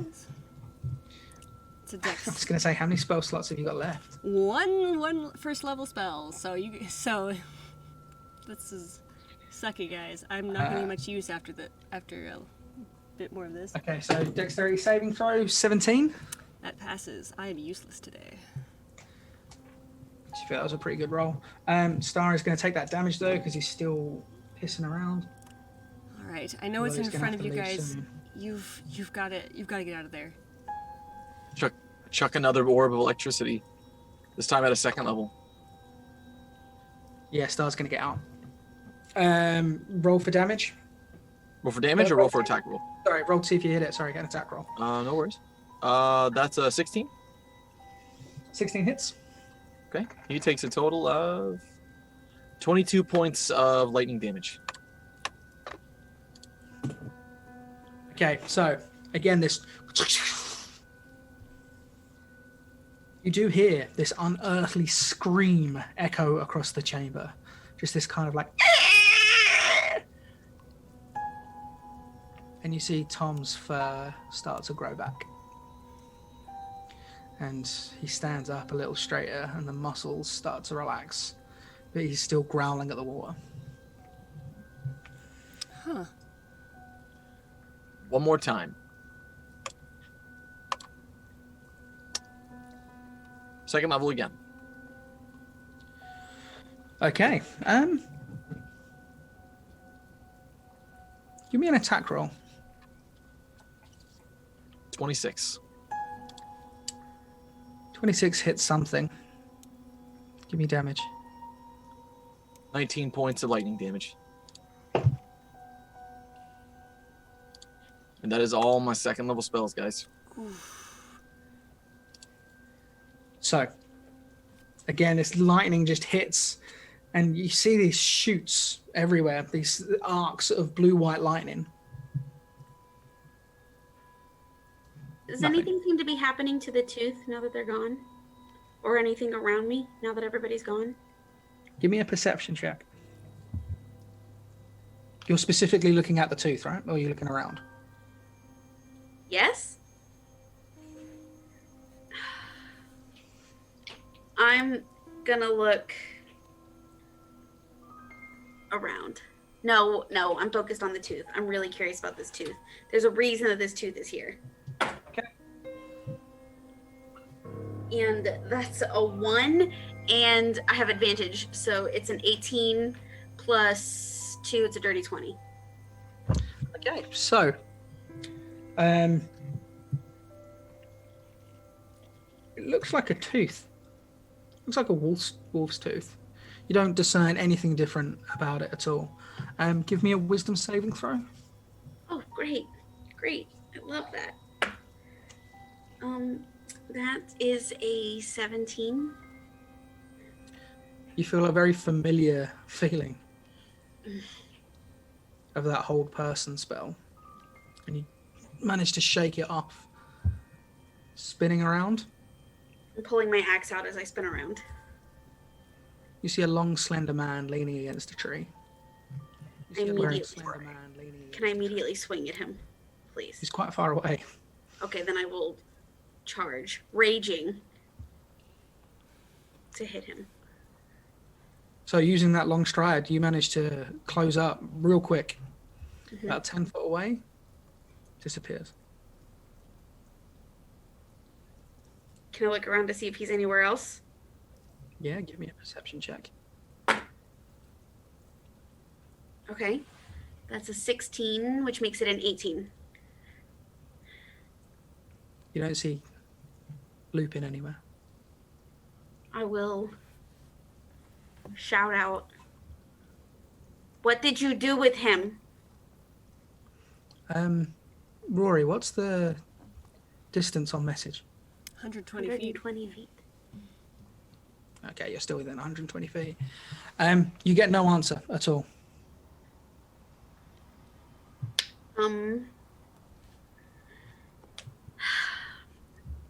I would like to use thaumaturgy to make my eyes look like they're like flaming. Mm-hmm. Show yourself, you coward. Everybody else is gone.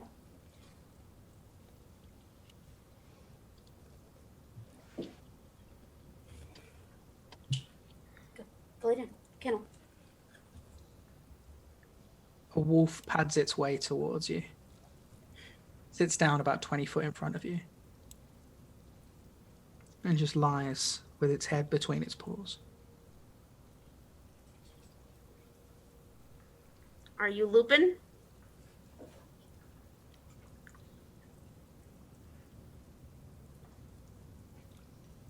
Nothing.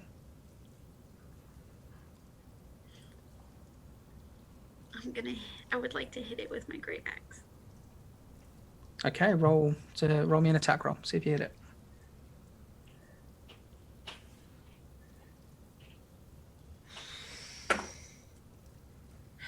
Oh, it's a 26. As you swing towards this wolf's head, it just juts its neck out just a little bit further, enabling for you to sever its head completely.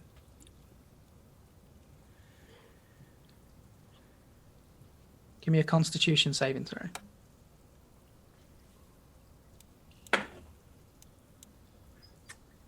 It's an 18. For the second time, as you decapitate a creature, the head rolls away, and you see Mars' face as it rolls up and stares at you. And you realize, once again, this is a mirage, it's not real. Okay. And the body fades away. Okay.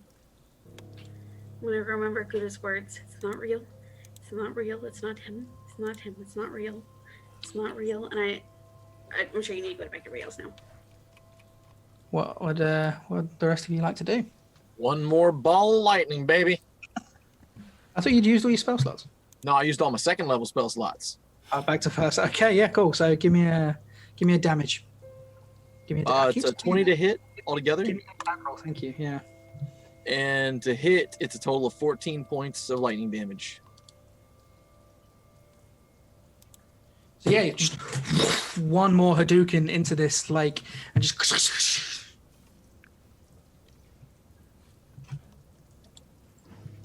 And that, ladies and gentlemen, is all of my spell slots. Oh, good. I needed you for Now I'm going to sit down. So I fall back, like pressing up against a wall. It's been a while since I've used all of it. Oh. I think someone needs to look after Gouda. I'm gonna make sure Tom's okay. I'm trying. Star's gonna tensively Gouda, walk towards. You did good. Thank you, Nagi. I'm gonna scoot. I'm gonna like sit exactly where my player is out on the map, and I'm just gonna like plop down. I need to rest for a moment. I'm getting tired of this. As you sort of go to sit down, Star's going to turn around and see this and cast Entangle on the ground to pull those roots up to give you somewhere more comfortable to sit. Oh, Starry dear, thank you. So that's okay.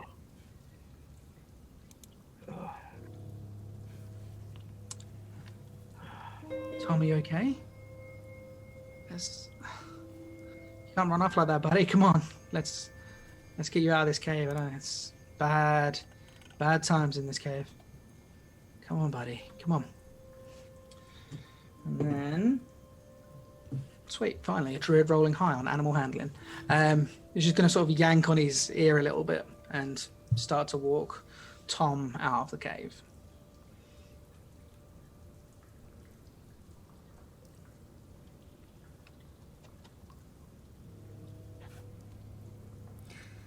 I'm going to stare at the lake intensely. Not getting close to it, just stare at it intensely. Nagato? Down there's heavily weakened Nagato. Did you kill it? I don't know, but it has to be hurt. Anything with that much lightning is not in a good mood. I don't think it's here anymore. I think the reason why Tom's fur is growing back is because you hurt it and it left. Or it's dead.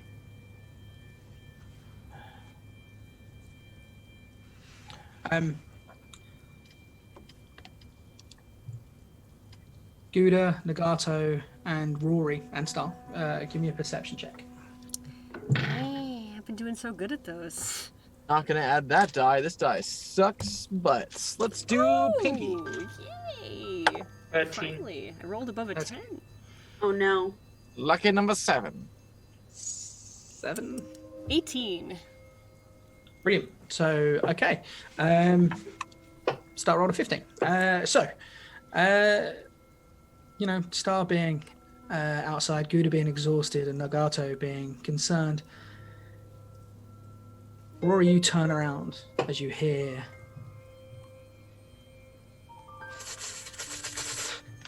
coming from outside the cave. I just run. And with that, we will take our break, and we will see you guys very, very shortly to find out what is outside the cave. Stay tuned for more. Thanks, guys. See you soon.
evening, and welcome. Okay, so when last we left off, Knut was decapitating things again.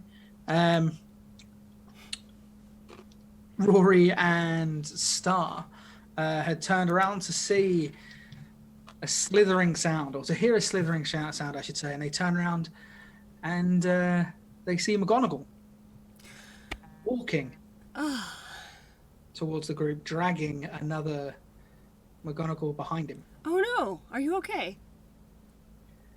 He wants to help. Isn't that right?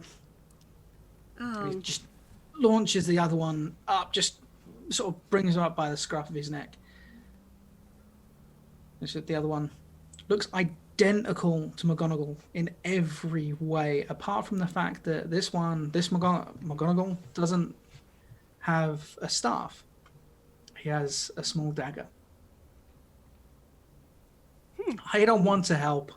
You can't make me. You'll help these good folks, or I'll get you banned. I will. I'm going to crouch down by the two of them.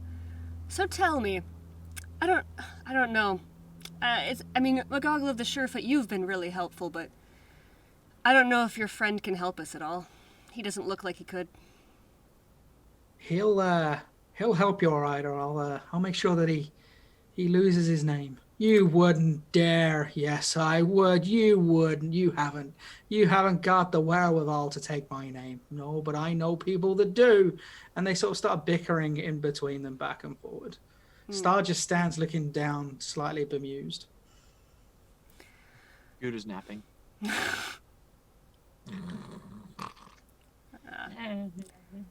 Well.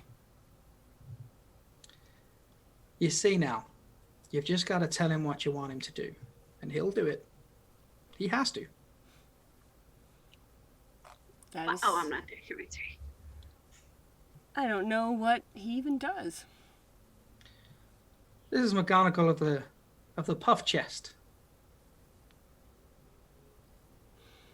He'll find your man. You just got to tell him to do it. Find our man. Yes. I guess I was unaware of why you brought him here. He doesn't seem... I don't know. I'm gonna poke at him a little bit. So, give me a dexterity saving throw. Ooh, this is gonna be fun. He snaps your arm like a twig. I'm excited. Yes! Dexterity is where I'm good at. Let's see, 18, 19, 20, 21, 22, 23! So as you go to poke him, McGonigles of the puff chest just swipes out with his dagger. Just, don't you touch me. Just take your hand back just in time. Don't you dare. Good reflexes. What do you do? What earns you the puff chest? I fight. I stop these getting hurt.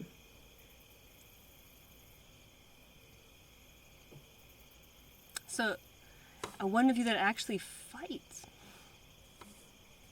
Oh, you want to fight now, do you? Okay, there. Nah, I Come don't. on, chappie, me and you. I don't And he want to sort of fight backs you. off and gets into a fighting stance, holding his dagger in front of him. I'm kind of laughing because it's adorable. No, I don't want to fight you. But I do know where you're some... scared. No, not scared. Give me a dexterity saving throw. Sounds good. Natural 20. My dice are turning around. I will take a picture. Good job. It's about time.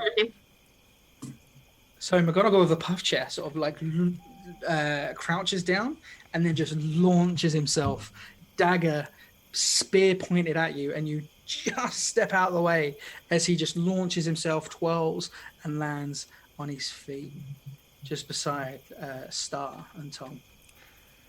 What are you going to do with this guy then, Rory? I think you've got fire in your hands. Well, honestly, I just thought he didn't want to work with us, so I was trying to get him to think that we didn't want him to. Star's just going to climb up on Tom's back and just watch. Well, fine. I'm going to send a message to him, just so that he just hears in his head. I'm not here to fight you, but I don't think you have it in you to fight who we want you to. You see his already quite wide frog-like eyes open even further and just... McGonigles of the Shorefoot. I think he's one of them. I don't think we should trust him. And he starts to slowly circle around, so he's standing close to Shorefoot again. I'm going to sit down cross-legged in front of them so that I'm the same height. I say, one of the what? Oh, don't you try and trick me. I'm not stupid, you know. No, I didn't think you were.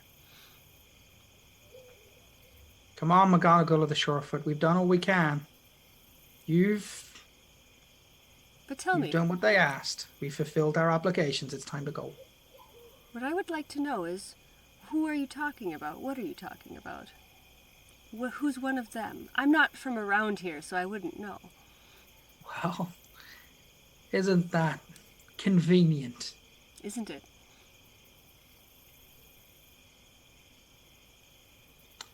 McGonigles of the Shorefoot sort of looks around and just... They're not here to hurt us. They're just trying to help. Have I laid a finger on you? At which point, McGonigles of the puff chest... You certainly tried. No, I didn't at all. You've... Yes, you did. You came at me. Arms are swinging. I saw you. Oh, you mean this? Oh, you're just showing off now. Just... I'll cut those pretty eyes, I will, sir. Now, I have no doubt. back off. I honestly have no doubt.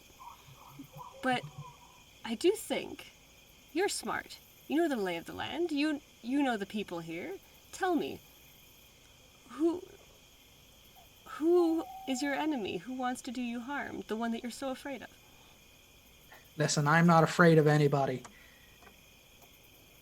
But there is one.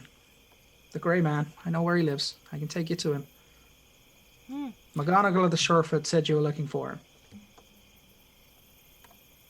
Definitely do want to tell me. What has he done to this place, this town, this area, to make himself such an enemy? It's not what he's done, it's what he's gonna do. What is he going to do?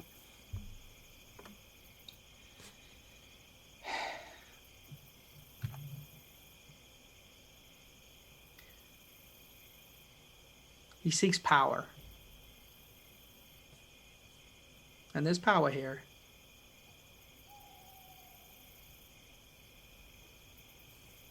Come on, McGonigles. Let's go. What would you say if we tried to help you get rid of this guy? I'd call you a liar. I don't lie. McGonigles of the Shorefoot sort of like looks between the two of you and then looks at Rory. Just ask him to do something. Anything.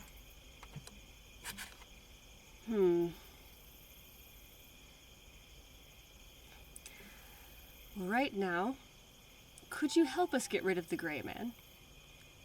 I'm not asking you to put your life in harm's way. Just helping us get rid of him.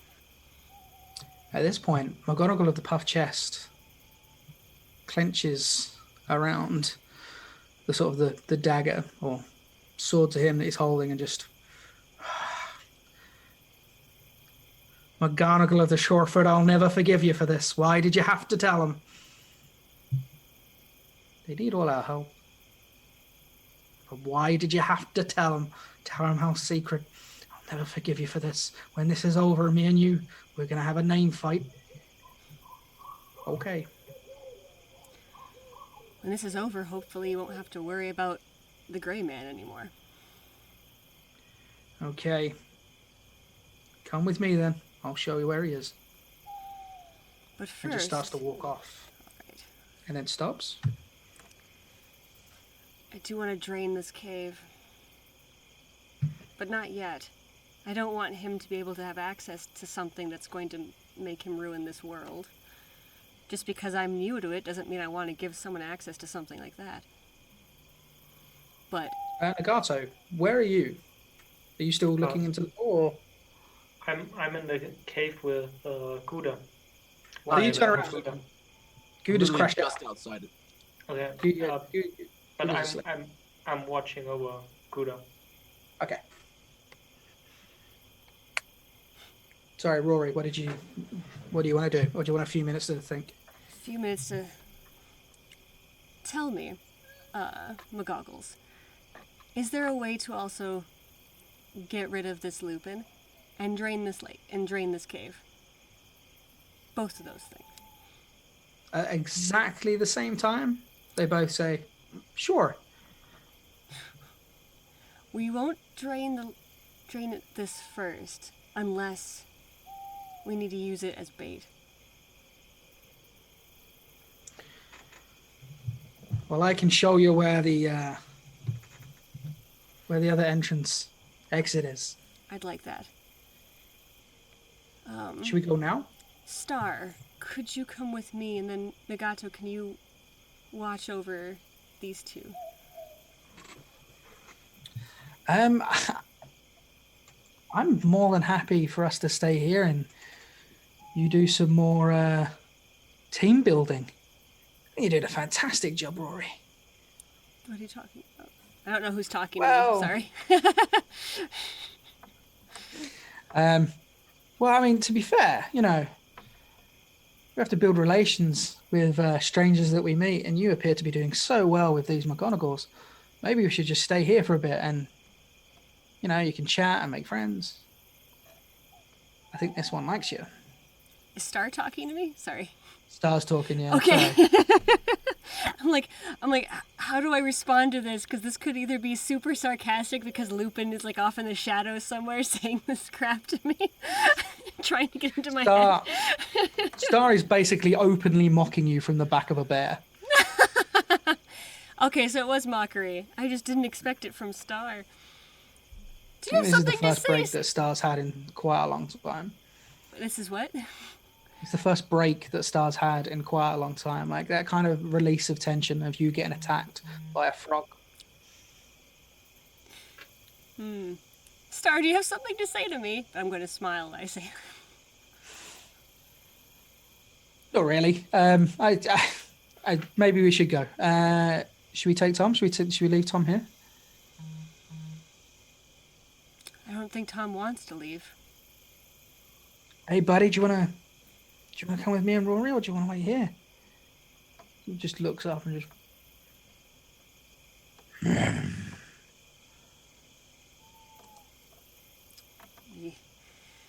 I don't know what that means. I just mainly want to make sure that the Irish accent keeps slowly creeping into my voice.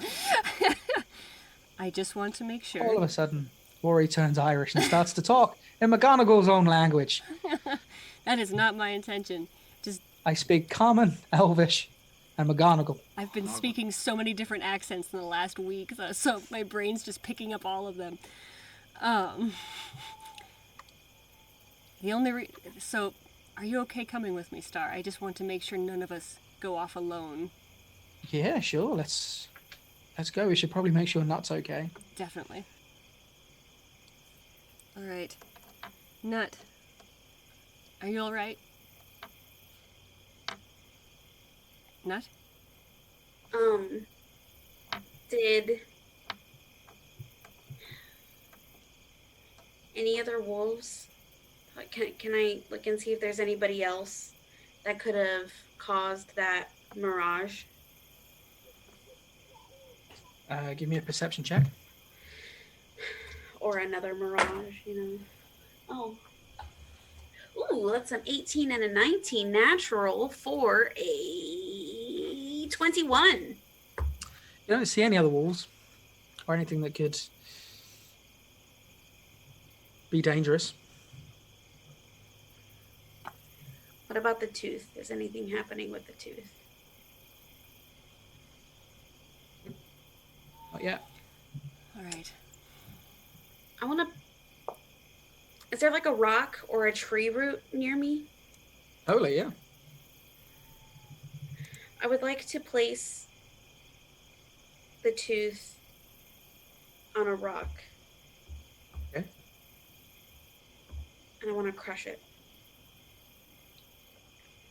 How? I'll take another rock and just Give me a strength check. straight strength. Teeth. Yeah, straight strength. The bomb was in the tooth. The 21. So yeah, you grab another rock and just slam it down, and this thing just turns to dust. Nothing happens to it.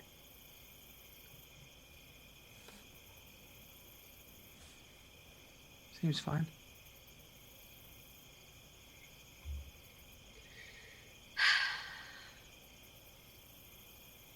Can I call out for McGonagall? Sure.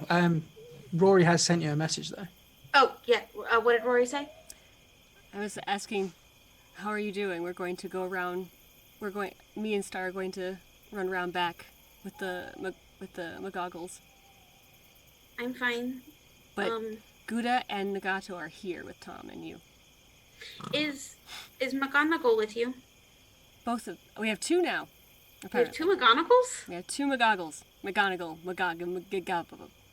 Giggity. Great. You're saying all this in front of the McGonigles. They just sort of No, look up at you. I'm not saying this out loud. Oh, it's a message, isn't it? Yeah, okay, yeah. I was going to say they're just like... Oh, I'm doing excellent PR. Yeah, I was gonna say, wow. Can you ask one of them to come here, please? The one that we know? Is it McGonagall or is it McGonagall? McGonagall. McGonagall. Okay, McGonagall. McGonagall. Can you ask McGonagall the Shortfoot to come here, please? Hey, McGonagall the Surefoot, do you mind not just asking to see you? Sure, First. where is she? I point in her direction because I've been holding out a message. See, McGonagall of the Surefoot turns to McGonagall of the puff chest and just... Now, you do as you're told. That's not like I haven't got a choice now, is it? And McGonagall of the Surefoot, with one massive leap, just charges off to the side into the clearing and then bounces round. And then, yeah, doesn't take long before he jumps down next to Knut. As I'm talking to him, I would like to look at the cap on his staff. Cool. Remembered. One. And then, McGonagall, how familiar are you with Lupin? I've seen him around. Do you know anything about his magic? He's a pretty powerful man. He's managed to live longer than anyone that I've ever known. How long is it Magic that there. you live again? What does that Huh. mean? Years and years. I'm almost 9. McGonagall, are you trustworthy?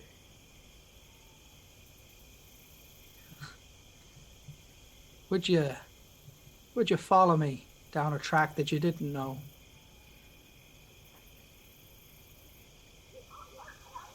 I think that you like riddles. And Call me McGonagall of the Surefoot. I'll never lead you astray.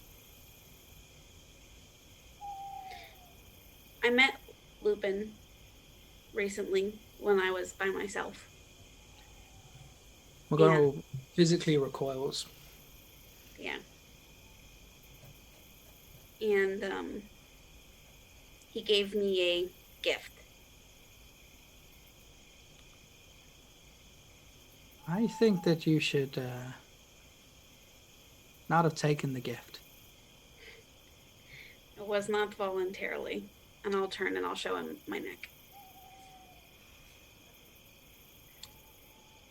That looks like a pretty nasty scar you've got there. It's a scar. It healed?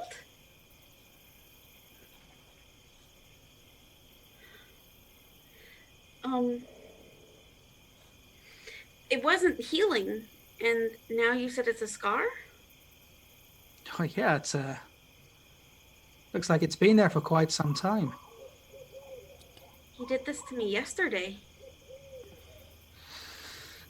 Like I say, that man's pretty powerful. It made a spell so that he could track what I see.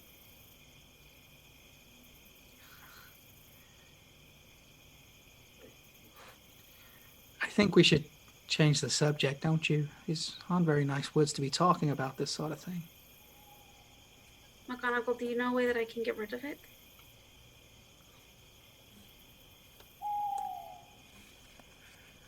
They say that us McGonagles, we live inside bubbles. That's what we all are. Bubbles. And one day, whether we like it or not, our bubble pops. But that's not to say that the bubble's gone. Everything inside the bubble's still there, just in a slightly different way. Maybe we're just waiting for your bubble to pop. And what happens when my bubble pops? Oh, that's easy. We'll just get remade into another bubble.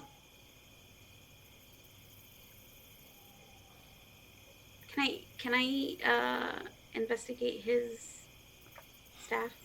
Yeah, totally. Give me a perception check. Can check. Unless you want to physically take it off him. No, I just want to look at it for now. It's a 22. So, it's a silver cap, and there's a small lid on top of the cap, and there's some sort of inscription going around, but it's real tiny. It's kind of like sitting on it, like maybe 1.5 inches across. McGonagles, what's your staff for? It's to help me find my way. And what does it say on top? Oh, this here, and he sort of leans down and inspects it himself. This shows me where I need to go. How? Come here and take a look. And I will do so. I see the universe. As you lean in, see the scratching on the outside of the silver, and then he sort of pops the top, and there is a small round eyeball sitting in the top of the cap.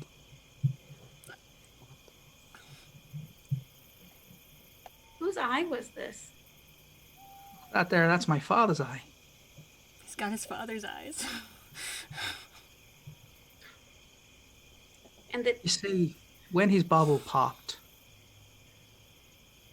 he told me that he'll always be looking out for me. So, I took his eye, and I popped it in the top of the staff. And now he's always with me. there was a wolf earlier who dropped a leather tube that had a tooth in it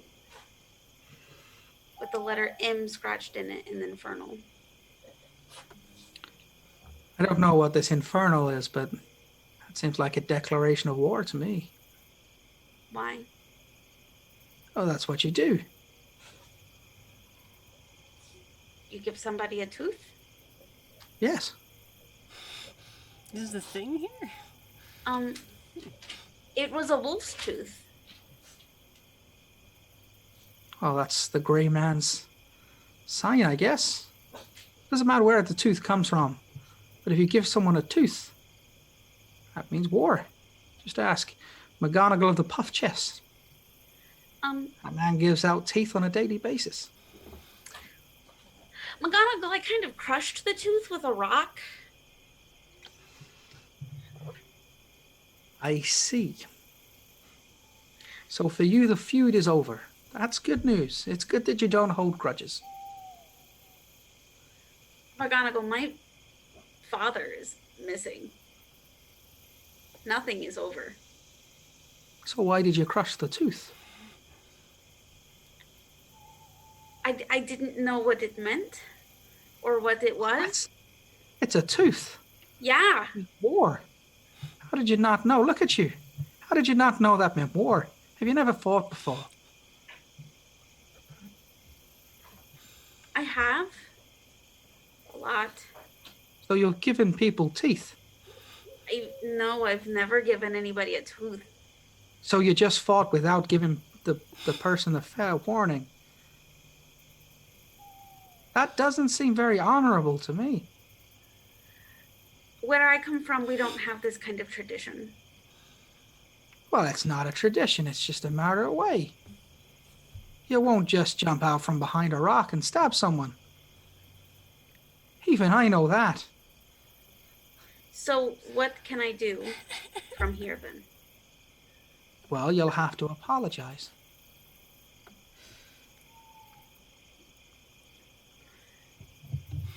You'll have to apologize, and you'll have to formally declare the war yourself. Do I have to give them a wolf tooth?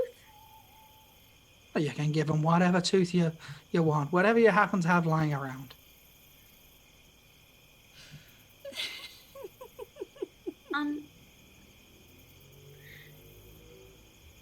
If I find a tooth, how do I get it to him?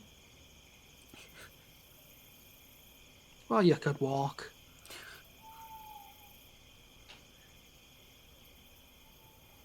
McGonagall, you are very confusing. I do not like riddles. Well, it's not a riddle. How do you give someone something? You just give it to them.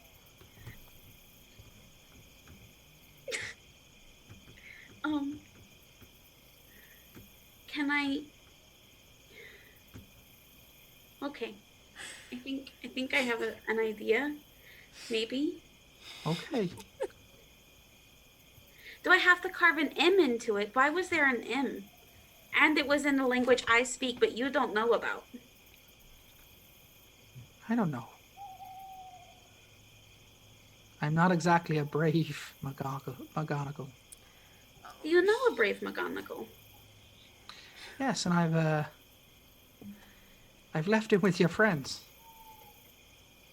Why are you being so nice and helping us, McGonagall? Because you asked me to. So you don't know us. But you asked me to. You could have said no. No, I couldn't. Is that your people's tradition? Or is that something that you're forced into?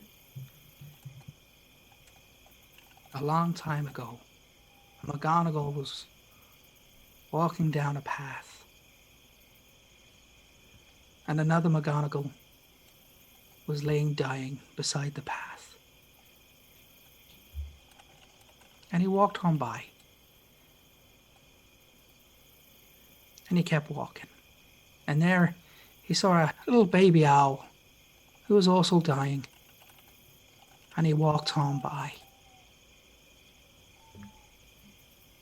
The third time, there was someone that looked awfully like your tall friend, laying dying on the side of the road, and he walked on by. Except this person wasn't dying, and they stood up, and they were terrible to behold. And they cursed the McGonagall and said, whenever someone asks for your aid, you'll always give it to them, or you'll suffer a terrible death. So, from then till this day, us McGonagall, we always help. Okay. McGonagall, I have something to ask you. Of course.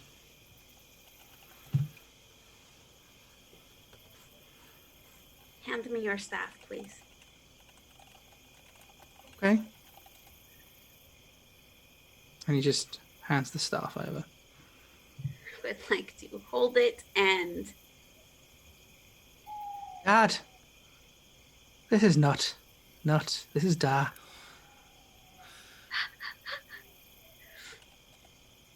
McGonagall, can you tell me how to see through it, please? How to see through what? Do you not use your dad's eye to see? He's dead. Damn it. What in the Monty Python's dick is happening right now?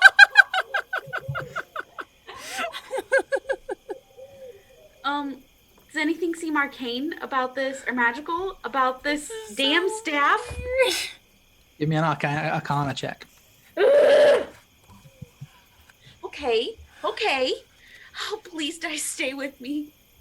I kind of want to. Oh, shit.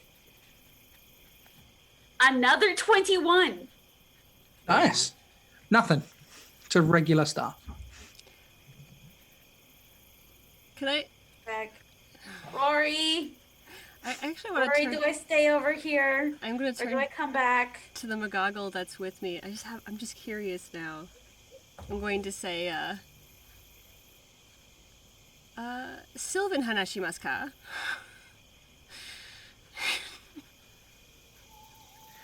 He just looks at you confused. Okay, good.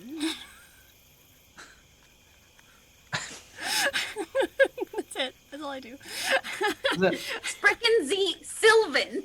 Sprickens the that's silver. Aquin. Sounded distinctly Japanese to me. No, Aquin is Spreckenzy and Sylvan is Hanashi. Is Wow. He still looks at you confused. good. That answers that question I had.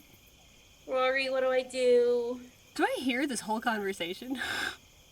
I assume so. If message was if that Yep. was still happening, Rory, my head hurts. I'm just laughing. So Rory, hard. I don't like puzzles. I like these guys even more now. They remind me of home so much. oh, these they're not Fae. That's pretty obvious. But they've got a similar. Oh, the story. His story is just like I feel so at home. The most at home I've felt in a very long time. The tooth Rory, thing especially. Rory, I want to punch something. Hold on. I just want you... Knut, feel this. Feel this right now. Feel this with the tooth thing. Uh-huh. You understand me deeper than you have ever understood me in our entire relationship. I don't like it. I want to go back to not understanding, Rory. You have don't just like sunken puzzles. even more to understanding exactly how I felt for the 3 years that I spent with you. I would like to face plant, like almost like a face palm, but with a tree. Just. I feel so close to you right now, Knut. So close. So Can close. I have my staff back, please? All Thank right. you very Take much. it. He sort of takes it from you. Perhaps we should be getting back to your friends. Tell me, how does one break that curse? I just Are you wanna asking find- McGonagall? Look at McGonagall with me. So you're asking McGonagall of the Puff Chest to break the curse? How does one break that curse? What curse? Your curse. What curse? The one that makes it so you have to do what we ask. There will be a name war with that McGonagall of the Shorefur. I'll be telling you that. After this is said and done, I'll be taking his name. You can't break a curse. Yes, you Did can. you not know that? Yes, you can. No, you can't. Yes, you can. No, you can't. I mean, they're hard to break, but you can. You can't break a curse. If you could have broke a curse, do you not think we would have done it by now? We just have to figure out. Ask what it is. McGonagall, we live real long lives. Some of us have devoted our entire lives How to long? breaking this curse. Oh, how long was that? Tell me the longest that someone's devoted their life to. Oh, that'd be over 10 years. I am not. And Rory's saying in his head, I am not telling them how old I am. 10 years. Is that just for McGonigles, or is that normal for everyone here? What do you mean, is that normal? How old are you?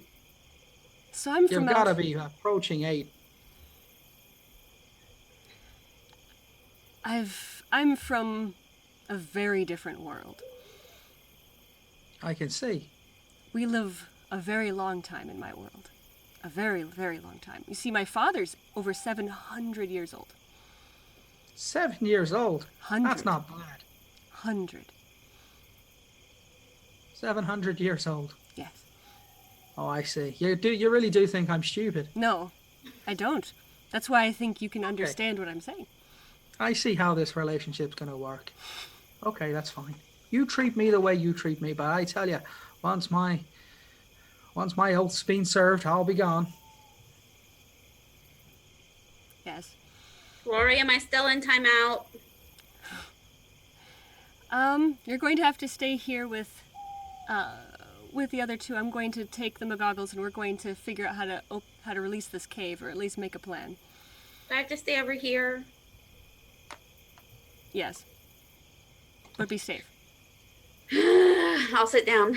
Can I at least take a nap? As long as it's not alone. McGonigles the Surefoot and McGonigles of the Puff Chest, would you please escort me and my friend Star? And my name is Rory. Well, say hello. I don't like your friend. You know what he claimed while you were gone? He claimed that he knew someone over 700 years old. Mm-hmm. No, they're strange folk. Come on, let's go. But I'm also a guest in your land. So let me know if there's anything I need to do to be more polite. Well, you can... No, don't you say it. Okay, with that, they're going to start heading off, just skirting around the left of the cave into the tree line. Star following, smirking, bemused. I love this so much. Says goodbye to Tom. Toby, Nagato even, are you still sort of looking over Gouda? Yeah, Gouda is sleeping, right? He is asleep. He is absolutely cream crackered. Oh, poor baby. Taking an hour to take a short rest. I wonder how many times you can say don't split the party before it sinks in. 3 ways, guys. We're split 3 ways. We're split 3 ways? No, you're supposed to be closer to them. I mean, I'm not close. So to my knowledge, Knut's still quite far away, because she asked you and you was like, no, you've got to stay where you are. To buy, I keep wanting to nice. Nagato and Gouda are sort of just outside the entrance. Tom is chilling sort of about 10, 20 foot away from them. And yes, Star and Rory are heading off with the McGonigles. To figure that out.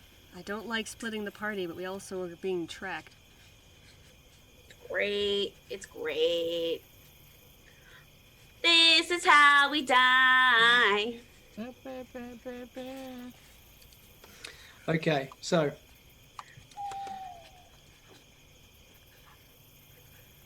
we'll go with Rory and Star, which means the others can take a short rest if they would like to, unless you guys want to set a watch, or you're happy to just chill for 4 hours unattended.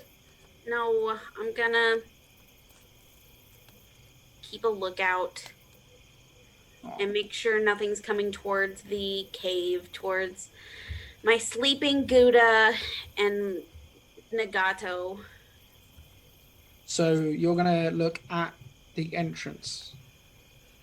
I'm looking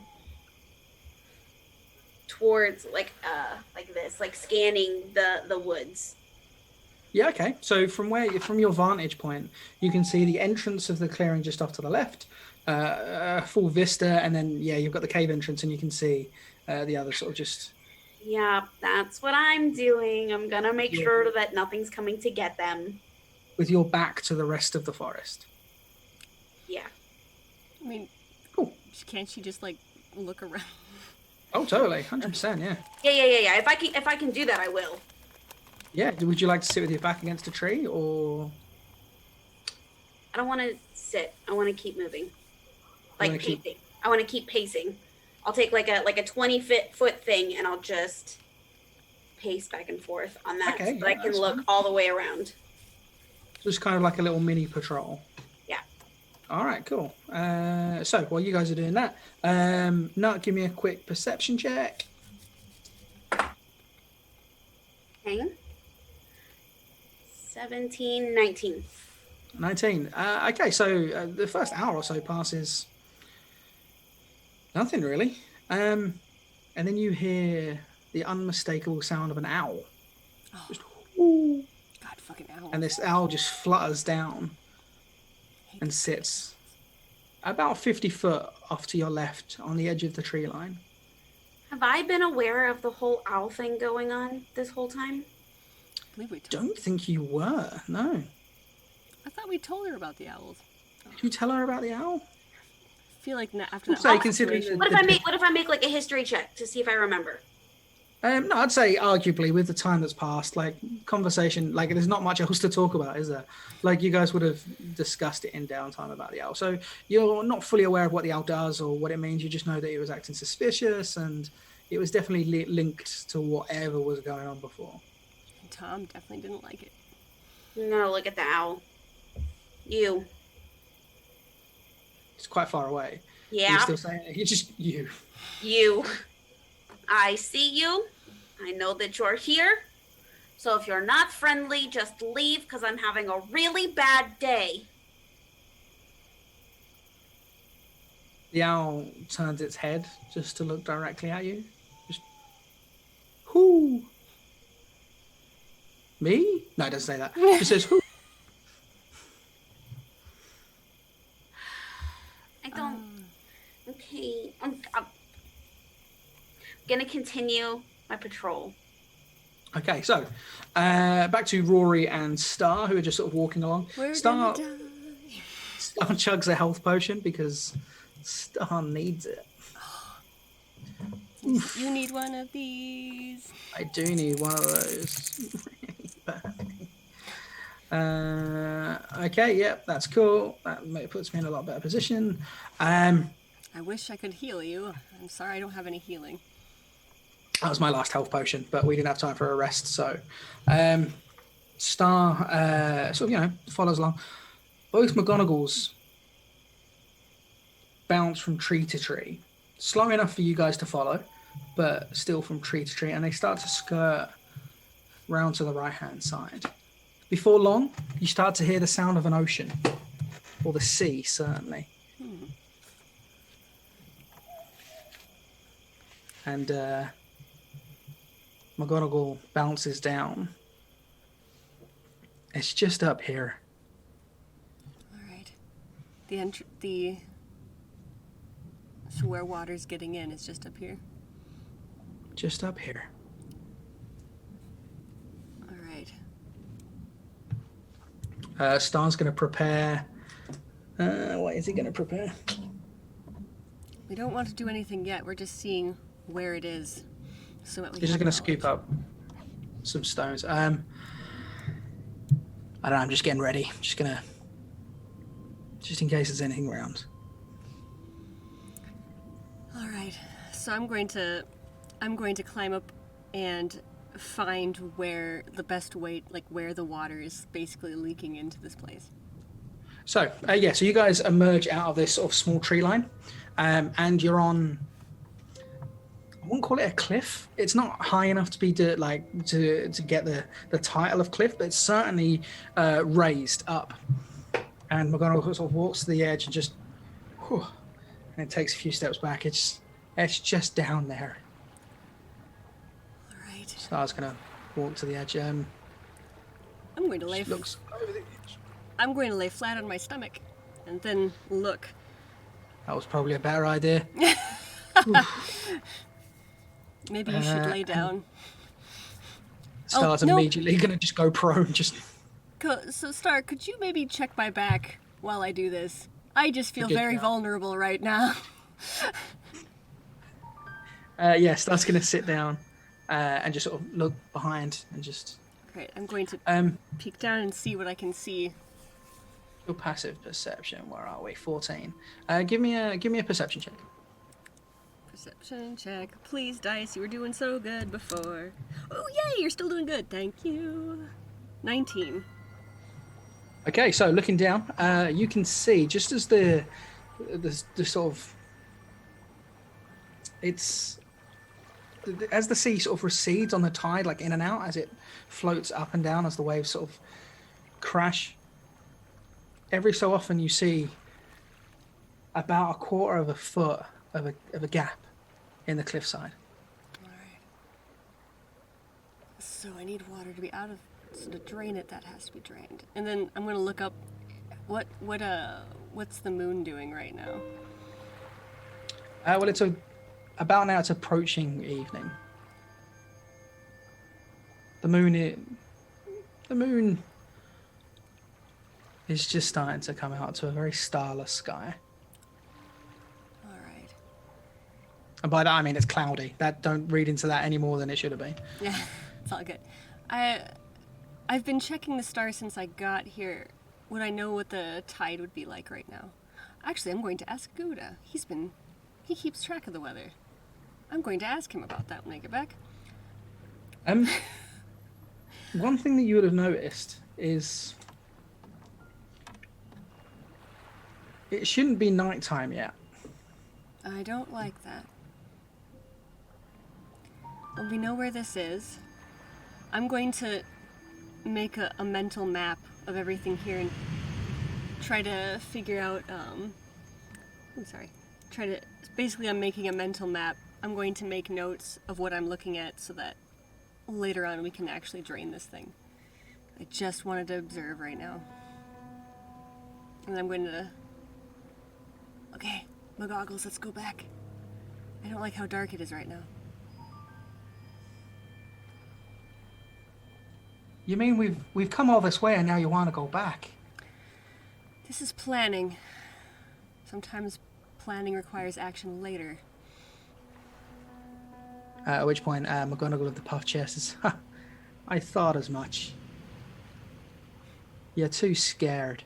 You can take that as you will. I'm worried of doing something too soon. Like what? Anything? Right now it's very hard to get into that cave, yes? With the water Oh, in it? yeah. It's real hard. You just gotta jump down there and swim in. Oh, I can see it's such a difficult task for one such as old and as ancient as you. I never told you my age. Maybe you're getting too old. Maybe that's what it is. I think you're right. But... no. There's something in there that's very dangerous. Ooh, it's so scary. It is. At least it is for me. I am not afraid to say that I am scared. I just want to make sure I do the right thing so I don't end up losing my friends. I don't want to make mistakes because mistakes mean I lose my friends. And I get up and I walk away. Okay, let's go. Back around. So, at which point, Nagato and Gouda, you guys would have got your short rest by now. All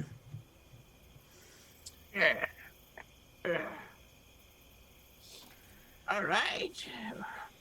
I guess now oh wait, I don't know if I'm there yet. Yeah, I was gonna say. So Star, Rory, and the two McGonigles come back. All right. I know where it is, and I think with us combined we can do something about it. I'm going to stay cryptic, though. I wanted to get a team thought on this. We should probably go get Knut. We should go get Knut, and we should also... Should we go to lead?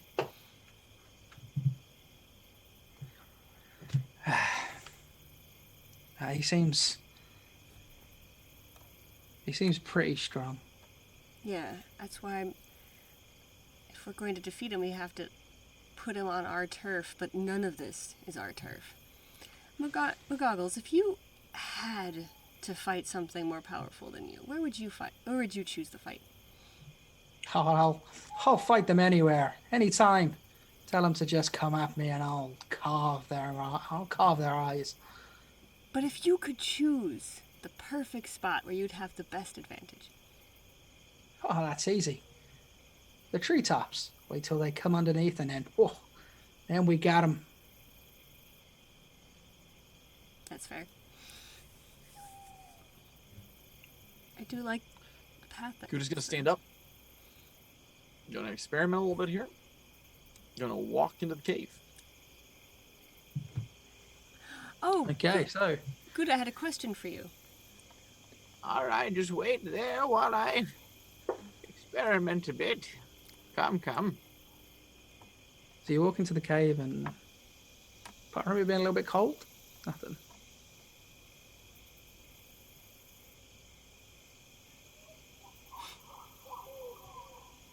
Huh? What? Nothing.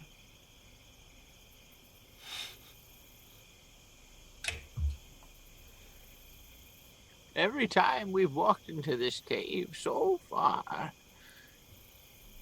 we've been attacked by something. So that means either it's dead or it's hurt bad enough to retreat deeper into the cave.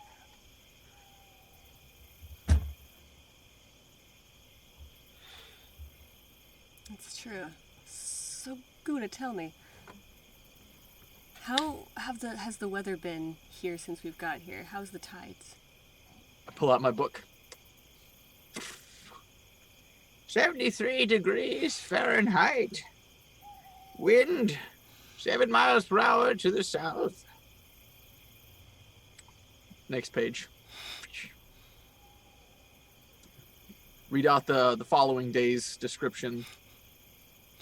Like the star alignment, while like giving like various constellation names that I've made up that like don't make sense. The crab wind next to the tower is in the northern part of the sky. All right. Well, I think I found where we can drain this place. Get the water out so we can fight the things in there a little bit easier. Lead the way. I will follow. Do you think we should do Just it now? make sure everyone's all right. Yes. Do you think we should, but I wanted to ask your opinion.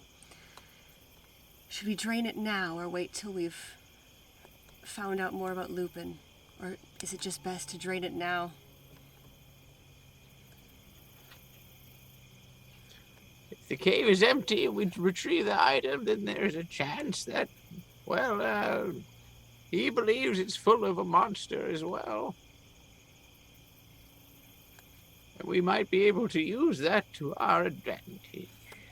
I agree.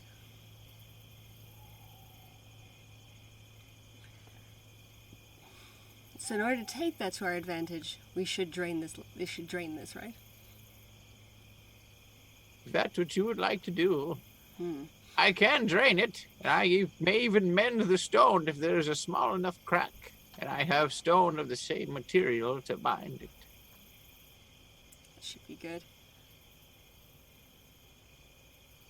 Lead me there, and I'll handle it myself. I think we should do a group just to make sure, because I don't want to split this party more than we already have been split. But I also don't want him to know what we're doing.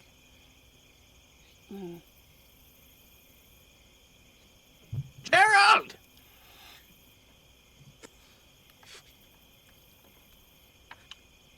Come on. Just while this is going on, Knut, can you give me a wisdom saving throw, please? Ah, damn it. Oh no.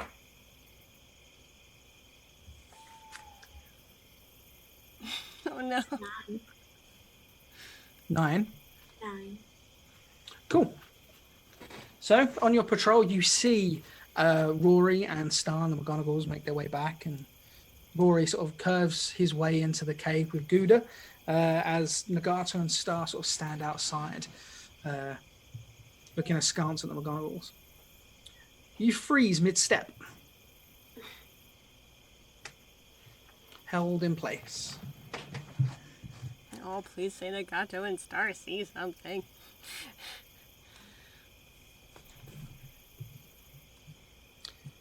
Soft footsteps behind you.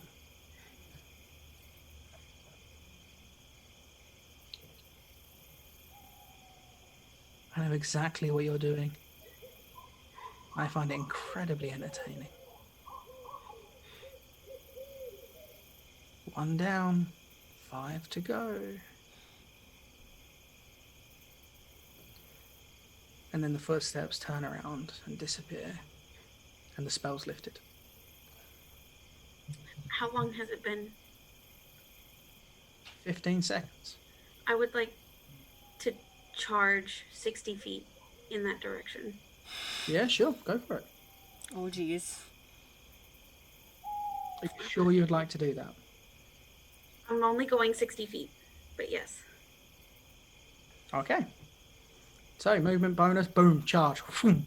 Straight forward. Do I find him? No. We Find do him. find, however, Okay. are 6 wolves standing in a semicircle, snarling at you. Roll for initiative. Oh my gosh. Okay. He was waiting for message to be done. Damn it. Oh no, that's not good either. 9. Well, that's right. Gouda said we should make sure everyone's okay, and so hopefully. Oh wait, no, I have initiative. Hopefully, have I can advantage. catch you. Oh, that's better. That's a dirty 20. Okay, that is If better. I was charging after him 60 feet, would I be able to bonus action rage, or is it too late for that? It's probably too late, Okay, that's fine. just because you're adrenaline rushing there. So, you do get to go first, so that's Great. good news. What would you like to do? Do any of them seem to be the leader quickly? Like glancing at them in a quick. Not that you can see, not with a quick glance. Alright, fine. I'm just gonna go for the one that's closest to me. Reckless Great Weapon Master. All right. And bonus action rage. Someone who's pulling. Mar, is that you? Natural 20 on the first one. Oh, there we go. Boom. Okay, so roll for damage. Okay. That is 11 plus 9 is 20. Plus, my Great Weapon Master is not doubled, right? It's just the dice. No, it's just the dice, I think, yeah. Okay, so, and then, so it's like typically I do 1d12 plus 5. So, I promise you it doesn't matter. it doesn't matter. Okay. You carve that first wolf up to absolute bits. Can I use thaumaturgy to yell for Nagato? Use your action and your bonus. So not yet. Okay. You got 6 seconds of speech. You could shout. I just can't do it with thaumaturgy. Mm. Okay. I am going to yell as loud as I possibly can. Nagato, help. Nagato, give me a perception check. Yep. 18.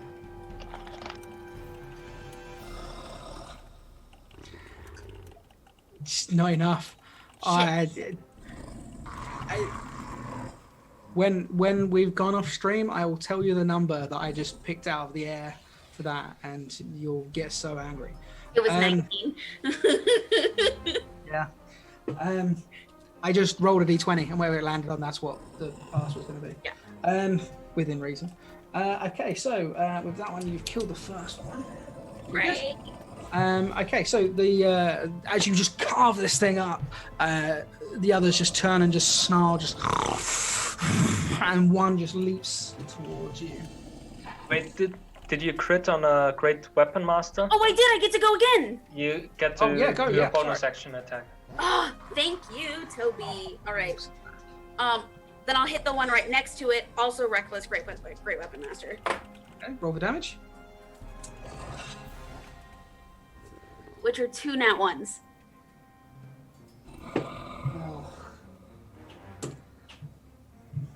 Okay, so you give this wolf a haircut. It's more of a glancing blow, so it's like, and then just jumps at your neck. And for the sake of it, I'll roll again. Cool, 17 to hit on the first one. That is my AC.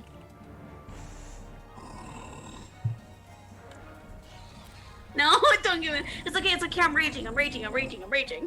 It's fine. To be fair, the damage isn't that much.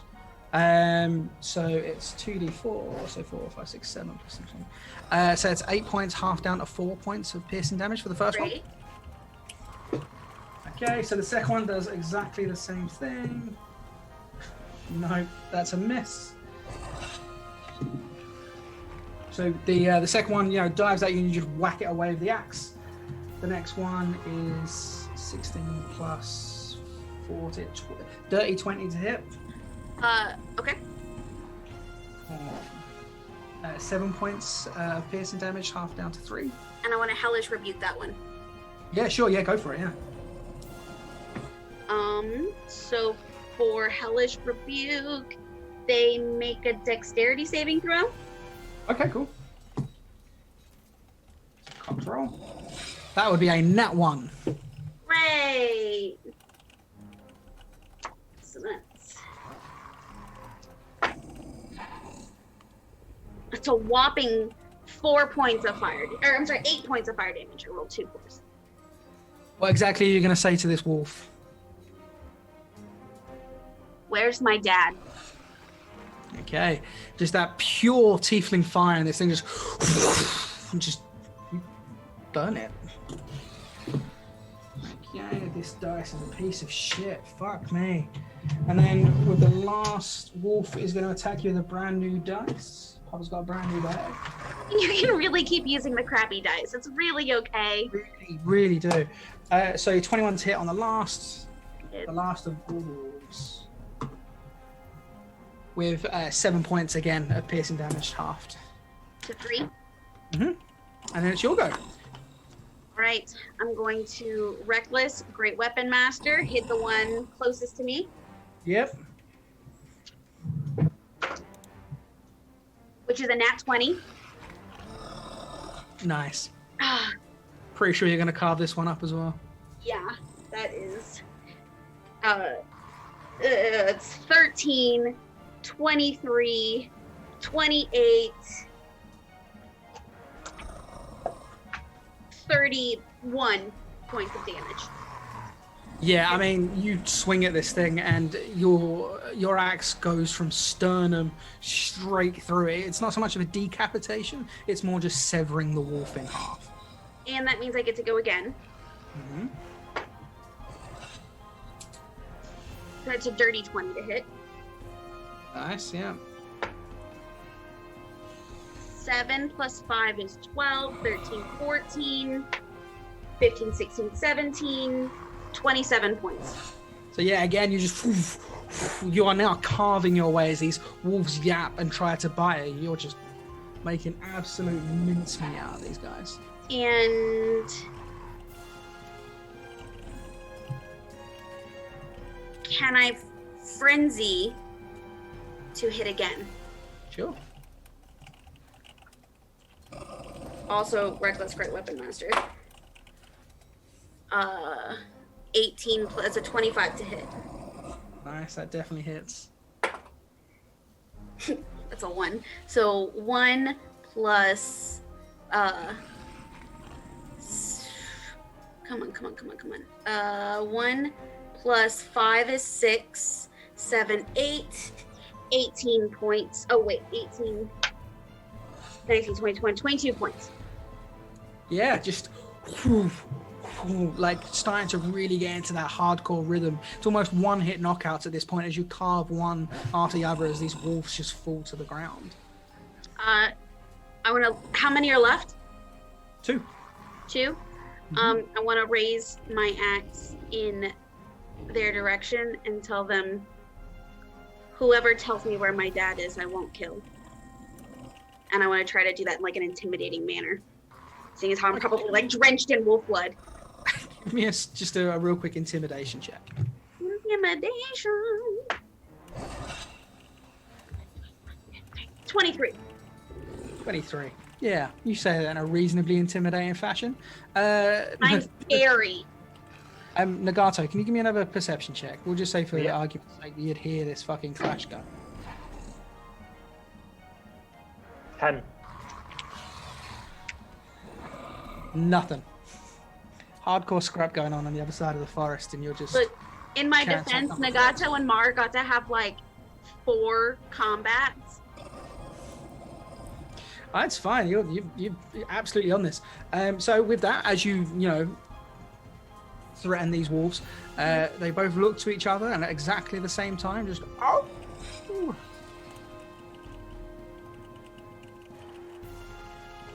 you hear this soft padding as this absolutely huge wolf pads its way into the clearing and snarls.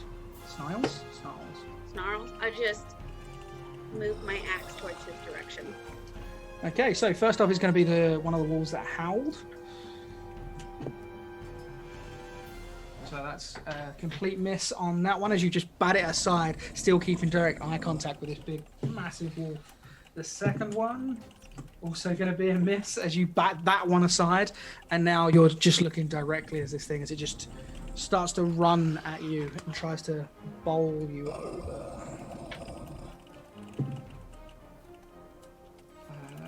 Day 20 to hit. It's Okay.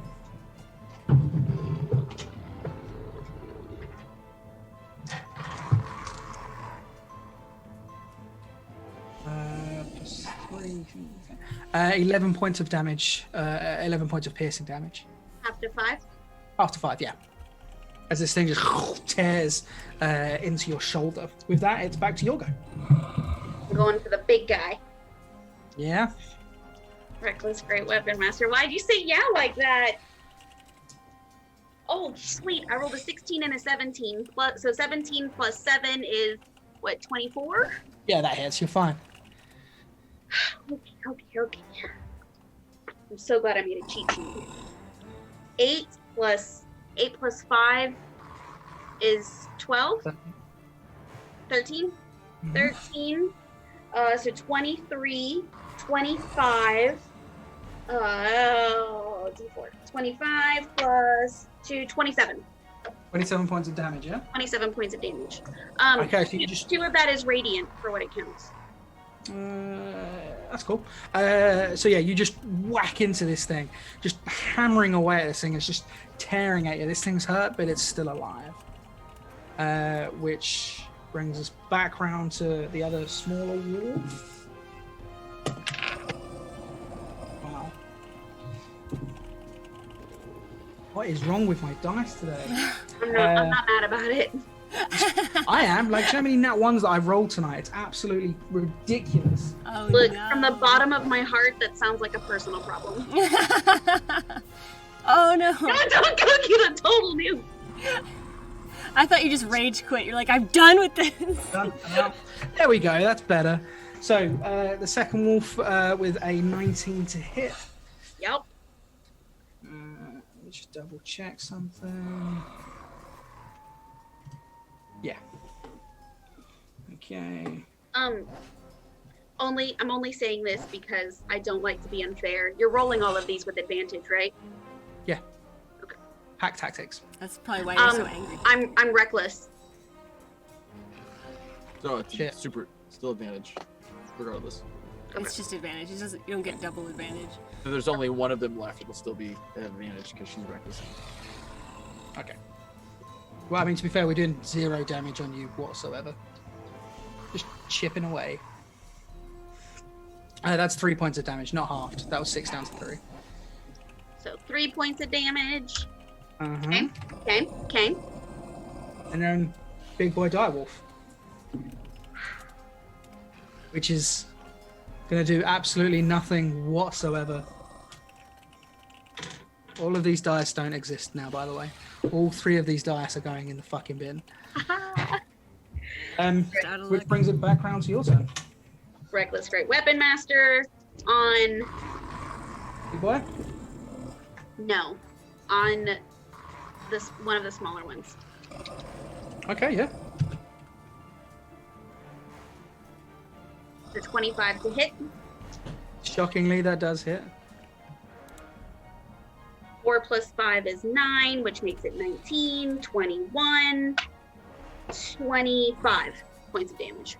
Yeah, shockingly that hits and absolutely mutilates this other wolf. The frenzy stays in effect, right? Or is the frenzy a one-time thing? Like, I am frenzied rage. Andres, do you know that? I asked Andres because Pip said he made a frenzy. I actually don't know. Because I'm frenzy rage, is that a one-turn thing, or is that like it stays in effect? Frenzied Rage, I believe it's a continuous effect. 1 second, I will tell you. Yeah, I have it right here. Just Yeah, as, it stays as long as you're raging, and Right. then you take 1 point of exhaustion, I believe. which we didn't do exhaustion, we just did. It takes away a hit die, but great. Okay, so I'm hitting again. Those are 2 6s. So 6 plus 7 is a... No. That's an 8, so I miss. Or I'm assuming I miss, sorry. Yeah, that's... Yeah. Yeah, shockingly you miss. So yeah, just as you go to attack this thing, it just sort of turns around, mouth agape, and just clamps hold of the middle bit between the axe, and just... So you just hardly get any swing on it at all. But it does release in order for it to attack again. But before that, it is, again, the smaller wolf's turn. So it's just the small wolf and the dire wolf left? Uh-huh. Great. No. We need better dice. There we go. What was your AC? 17? 17. Okay.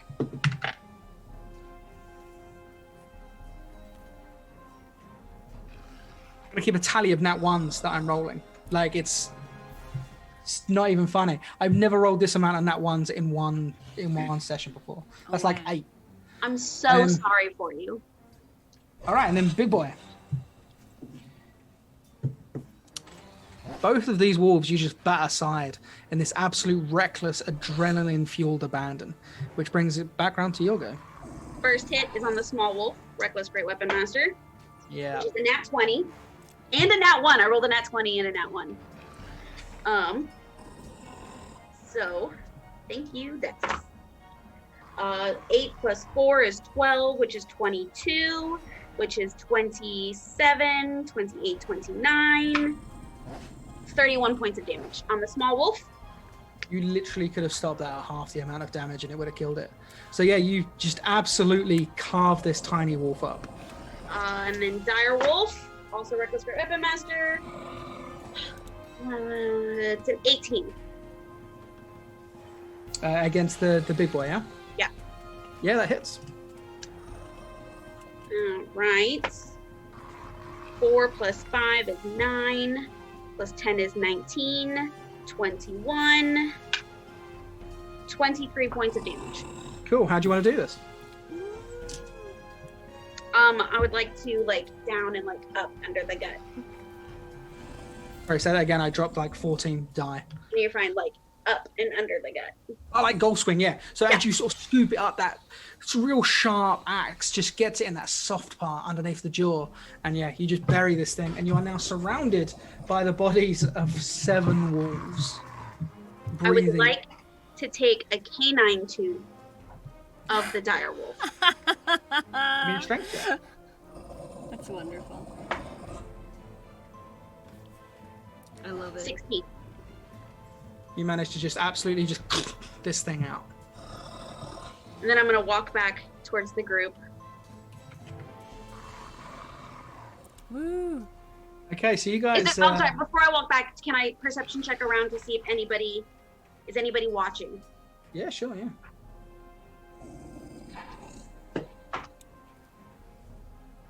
No way do I see anything. With advantage, that's a 7. Yeah, shockingly, you see nothing as you walk back. I'm just covered in blood. Star and Nagato, however, do see the slightly bloodied version of Knut emerge from the clearing. I, completely surprised, am going to go. What happened? No, I'm going to go. I'm going to look at Knut and. Are you all right? What happened to you? I'm going to approach and like start touching her face. What? Are you hurt? Whose blood is this? It's not mine. I'm not really hurt much. I should see the other guys. Who are the other guys? Huh? What other guys? Yeah. What are you talking about? I don't know, like something like 3 wolves and a big wolf. Or do we see any bodies like looking outside the cave? You're not from where you're standing, no. It's a bit of a distance away. Where are the McGonigles? Why didn't you cry for help? You know, Nagato. We should maybe listen better in the future. I'm probably the most perceptive person of this group. If you screamed, I would have heard you. Look, I wanted to hog all the fun for myself, but didn't want to share. That's dangerous, Nat. That's really, really dangerous. My middle name. That's why I am Nut with a K. This is such No, a weird don't wander off on your own. That's we're not doing this anymore. Well, look, I have a few things to say. One, I saw Lupin again. Oh, god damn it. So he's here. Not anymore. I fell for a trick, and I ran outside of message. I'm sorry that I broke that promise, Rory. But you're safe. I'm fine.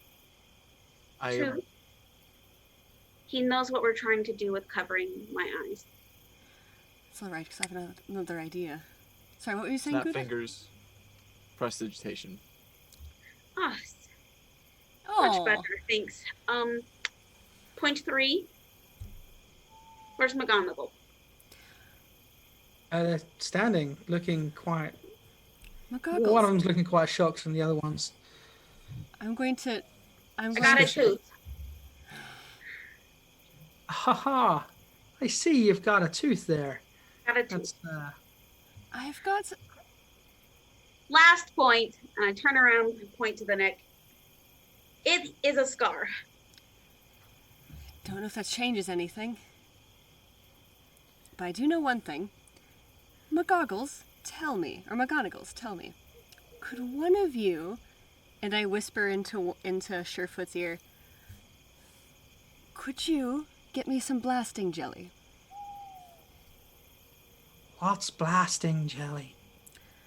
Do you know something that makes things explode? No. All right, I'm going to give you a list of a thing. Could you procure something? If I ask you to go get it, could you go get it? I could certainly try. We'll definitely need that then. This is a mine. There's going to be blasting jelly somewhere.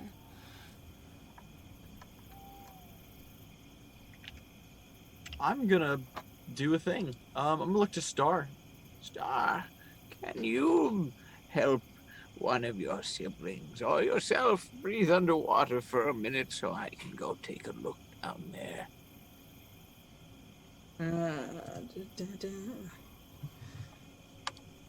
Give me a second. I mean, yeah, sorry, yes, I can. Yeah, of course I can, yeah. I'm just finding out. The amount of time it can hold its breath is tripled. Yeah, sure. Can someone follow me into the cave? Nagato? I mean, I'm somewhat familiar with the cave. I touch the tip of my staff. Dink. A little bit of light starts to form. Be careful. I'm just gonna place my hand on Nagato's shoulder and just... I've never done this before, so it should work. And I'm just gonna reach into my pouch and get some fish scales and just brush it against his cheek. I'll miss you all very much. Then he's Oh, you're going not gonna be gone for that long. I'm gonna go into the cave. Oh, I don't like the way he said that. No, I didn't like the way you said that either. First thing I'm gonna do is I'm gonna use shape water to so I can change the opacity of water in various shapes. I'm going to use it to create a almost like a mirage of myself in front of myself. Okay, cool. Yeah, I like that. Yeah. So yeah, as you descend down with Nagato at your shoulder, you use this to shape a version of Gouda just in front. Now, just to give you a heads up, Toby, what that spell does specifically. Until the spell ends, the target gains a swimming speed of 60 foot. The amount of time you can hold your breath is tripled, and you do not suffer disadvantage on attack rolls for being underwater. And you ignore difficult terrain. Okay? Okay. Just to get the maths out of the way. So also use shape water, the other effect, to push me forward to help me move faster, like with propel myself forward a little bit easier. Okay, yeah, cool. So down, and you start to propel yourself forward, and you go down that reasonably familiar tunnel now, with the two pathways branching off, one left, one to the right. Mm-hmm.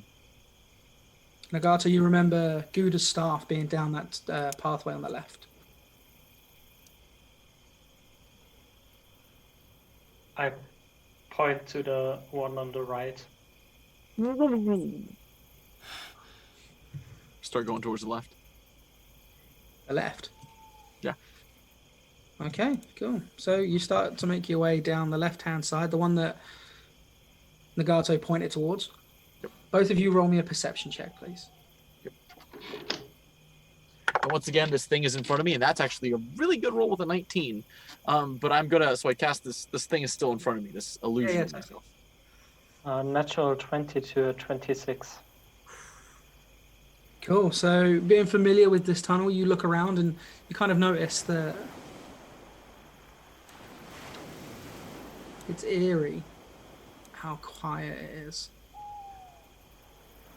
It's not right. Before Sorry. it kind of felt a bit, before it felt a bit oppressive, but now it just feels a little bit eerie. But yeah, you guys head down on that left-hand path.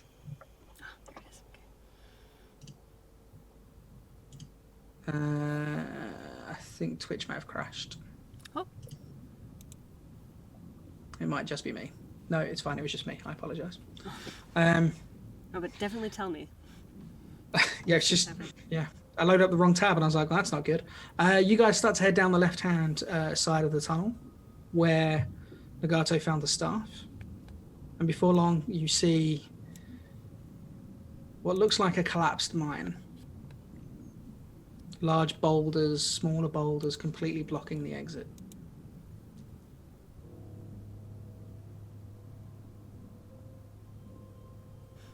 Can I look at the boulders about what the cave-in was cost? What check would you like? So you're trying to figure out what collapsed the mine. Yeah. Or if they're generally... What check would you like to make?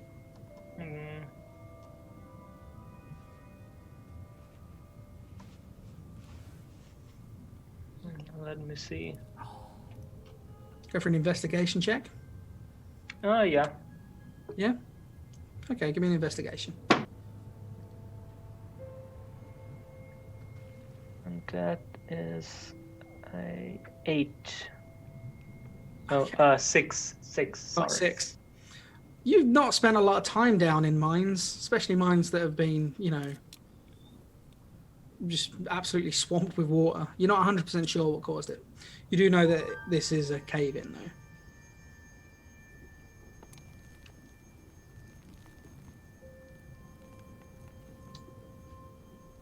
What would you like to do?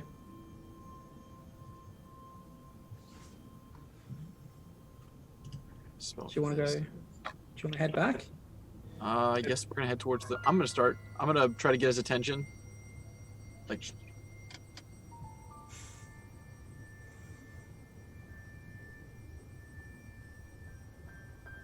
Pointing to the right side instead. Start to head back and then taking a left, so you're now down the right-hand side of the tunnel. Give me another perception check. Not great. Dirty 20. So looking around, again, it's just really eerie. The oppressiveness of the water, the pressure. Despite the fact that Good has lit the staff, the shadows dance across the rocky outcroppings as you make your way forward.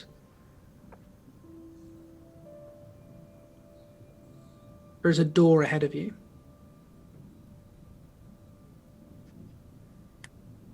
Thaumaturgy. If the door is unlocked, it opens. If it's not, it stays closed. Door swings open into a slightly wider room. Gonna swim ahead, look into the room. So the room itself looks to be some sort of dining area. There's 3 or 4 long tables with a hearth on the left-hand side.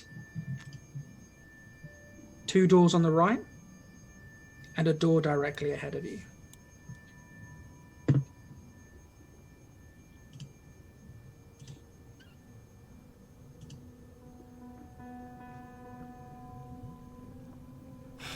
Gonna check out the door on the right. Okay. I follow. So there's two doors on your right-hand side. Are you going to go... So there's one like flush against the wall and there's one sort of 5 foot next to it. I'm gonna check out the first one. Okay. Give me a strength check. That's fine. 19. So you manage to just wrench the door open. And you see a long corridor about 20 foot deep. And it splits left and right.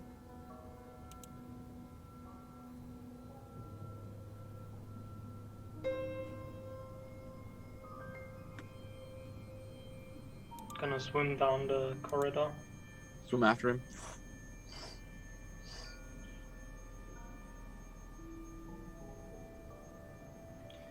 This corridor is a little bit more rougher than the initial one that you came down. Markings in the wall. What languages do both of you speak? I don't speak that many. I speak Aquan, Common, and Celestial. Okay. However, let's see what he's got up his sleeve. Oh, it's only as a ritual. I don't think you have 10 minutes, friend. I'm gonna I speak Common, Dwarvish, Elvish, and Halfling. Dwarvish, beautiful. That's what I was looking for. So, carved into the rock is basically Dwarvish graffiti. You see the words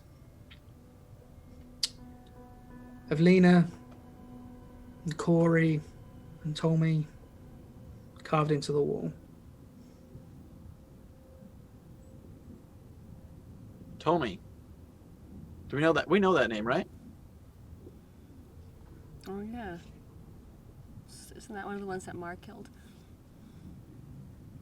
What do you guys want to do? Do you want to head left or do you want to head right? Gonna head right.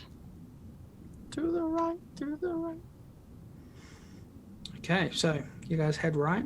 It's been about 2 minutes at this point. What's your constitution modifier? Don't forget you still need to get out as well. Yeah, my constitution modifier is +3. Right. Okay. So you've got about another minute left of exploration if you want to get out. Breathe in. So you take a right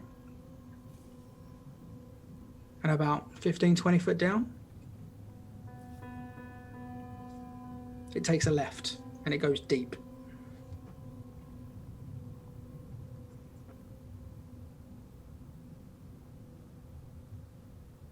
Gonna look at Gouda.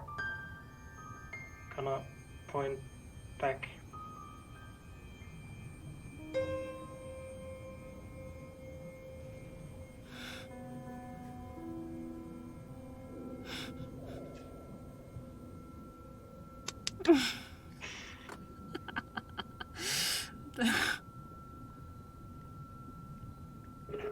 Then I turn around. We know what that means. You guys So we come heading back- back. You guys heading back exactly the way that you came. Yeah. Not stopping in the room, however, that we had just previously stopped in. We're, straight line that we direct way out.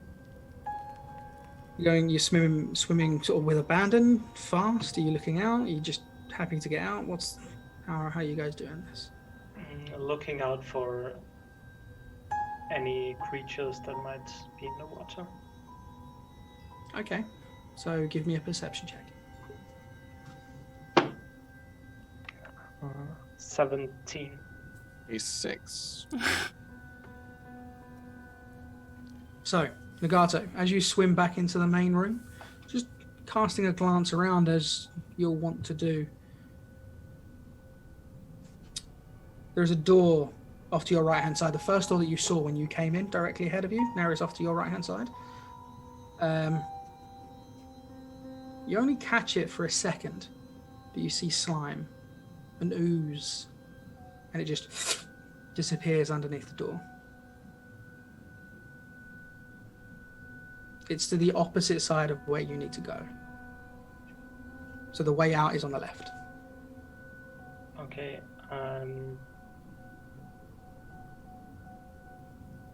You have got 3 minutes of air to fight it, though, if you want to.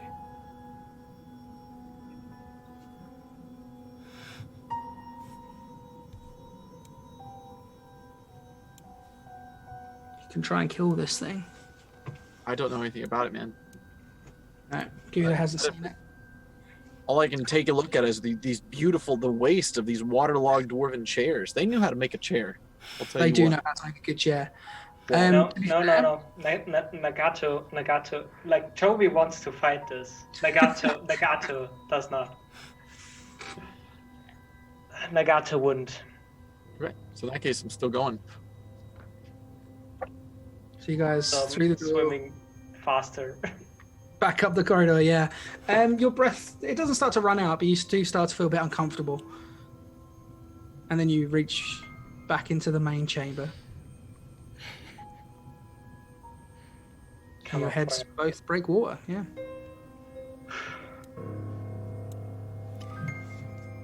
Oh. Would you? It's always good to stretch out the lungs. What'd you find? Everybody okay? Gouda, how long can you do this? Somewhere between 47 minutes and an hour and 2. Depends on the day.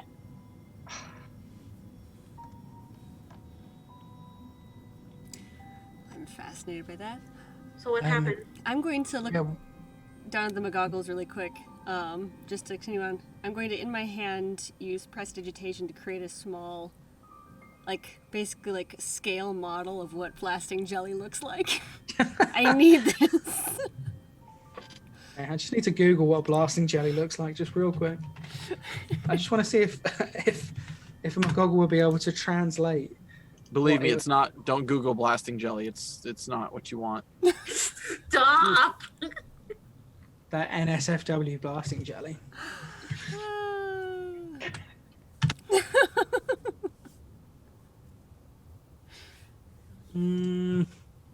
Maybe.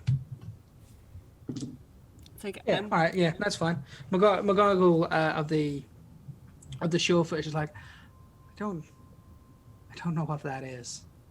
McGonigles of the puff chest, however, is like, I know where you can get some of that stuff. oh, good. How much can you get us? And what do you need for it? Well, you see, here's the thing. You have to be awfully brave to use this stuff. So do you want to use it, or do you want me to? Oh, I want to use it. I want to create a real nice bang. Good. I know exactly where you're going to do it and when. Do you think you can get me some? Of course, there's some just in there. Oh, good. Where? And he just nods towards the cave. That's what I was wanting to do this before they went inside the water. You see that there is a mine. Yes. There's loads of blasting jelly down there. It ruin if it gets wet. It might not, because it's jelly. Actually. Well, we'll have to go back down there and get some. Or we drain this lake and we find it that way. Wait. And I'm just gonna.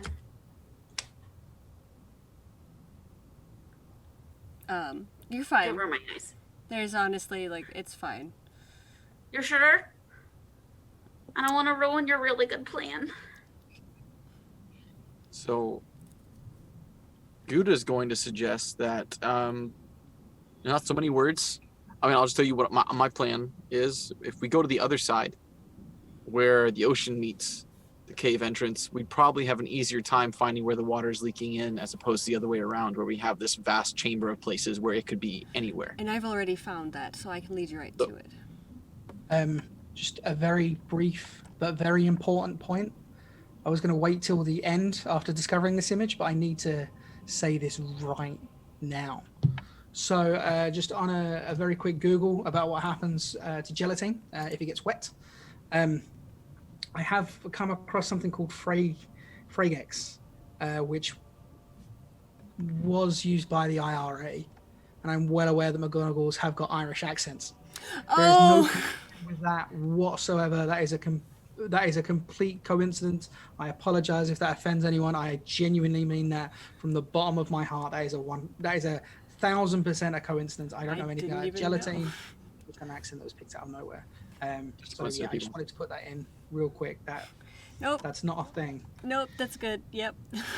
Worst part about it, I still don't know the answer. I saw that and I was like, oh, Jesus.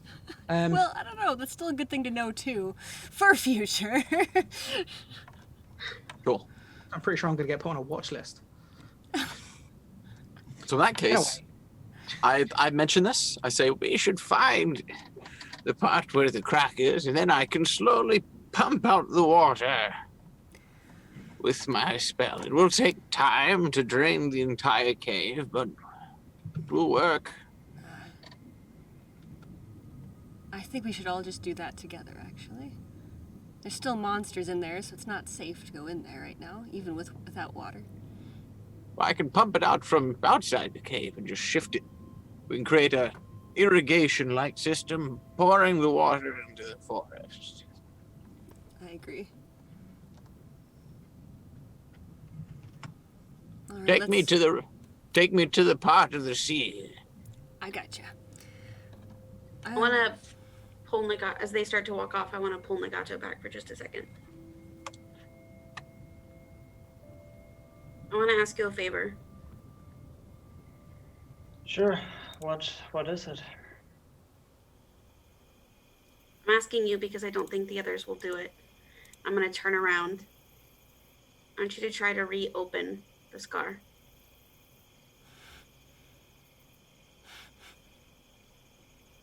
Why? Because I think that it's... I don't know. It shouldn't have turned into a scar in one day. And I don't know, maybe if we do this, we can cut through the magic or something. I don't know. It's just, it can't hurt anything. Yeah, it can, and it will hurt you. Trust me, Nagato, one little cut is nothing compared. It's fine.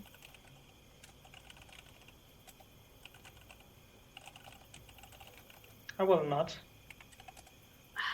Damn it. Nagato, the others won't do it.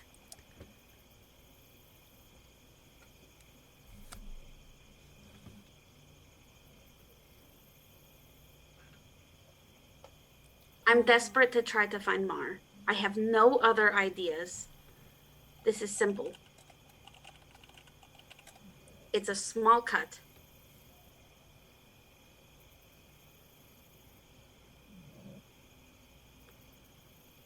Please.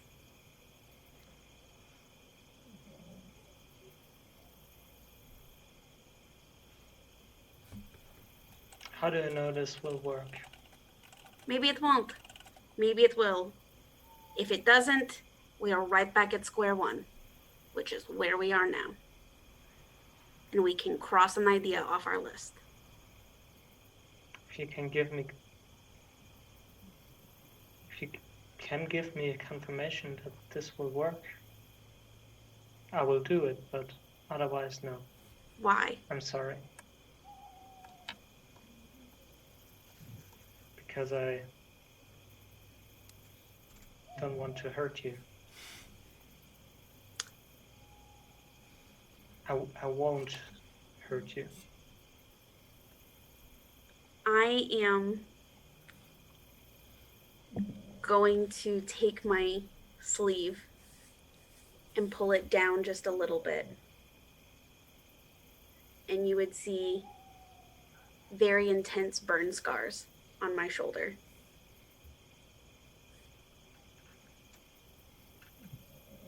It's one small cut. It's nothing comparatively. And I'll pull my sleeve back up.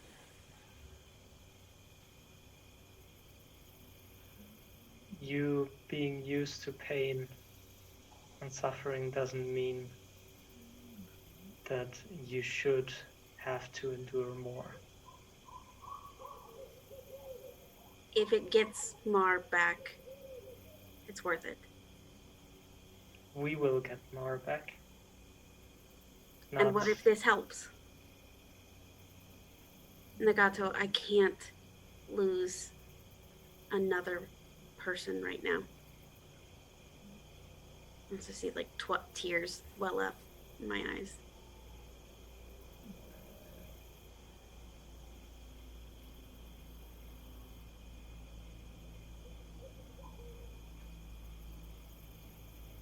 What if it works?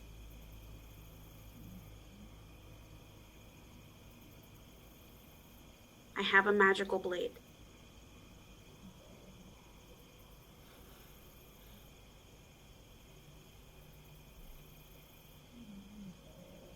I'm gonna take Knut into my arm.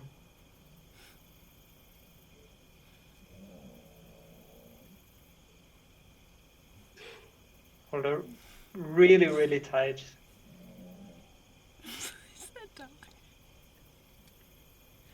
Just gonna say sorry. But I can't let you do this to yourself. And I won't do it to you.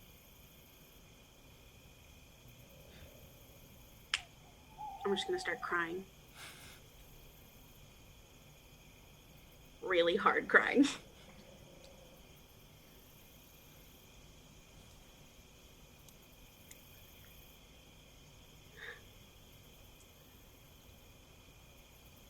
I don't know what to do. I don't know how to fix this. You don't have to. Gonna do what we can. We're all grasping at straws. But let's not hurt ourselves more than we have to. Let's hurt those responsible. How? Where? We didn't end things on a good note. He disappeared and I said not good things. And I think he blames me for Seth. I blame me for Seth. And I don't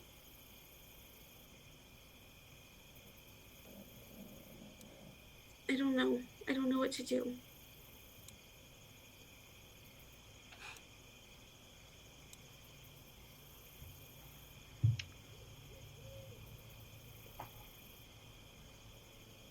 You know what? You stay with us. You don't wander off by yourself. Forget about this stupid blindfold. Let him see. Let him see what we're doing. If he comes back, I'm gonna beat him to a pulp. And I know you're gonna split him in half. We're gonna find Mar.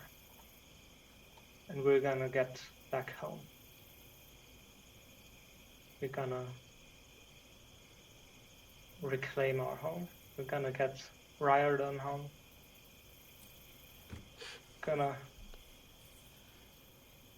get Star back to his parents.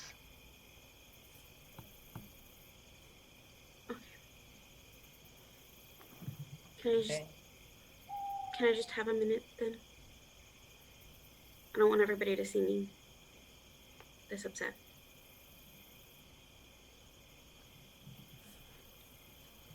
Sure. I'm gonna be right here.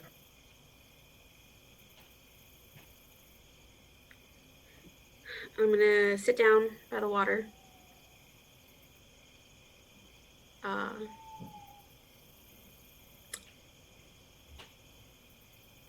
I'm gonna take out the bastard sword and do it myself. Thanos. I'll do it myself. Okay. You know what a bastard sword looks like, right? Nope. It's a big old sword. I'm Googling. It's thick. Bastard. You might chop your own head off.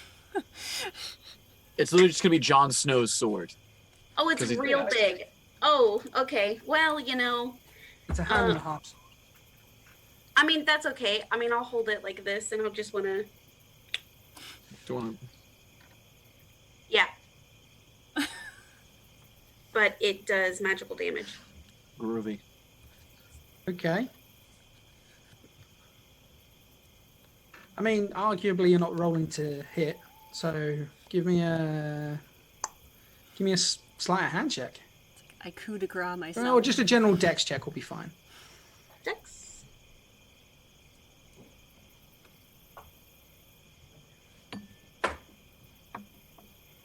It's a 19. All right, cool. So yeah, you managed to just get this thing. Actually, I said Google it. That's pretty much a bastard sword. This thing. All right, that's fine. So you managed to Nothing, Jon Snow. just, and you find the slight bump in your skin where this scar now sits, and just with a quick roll me a Constitution saving throw.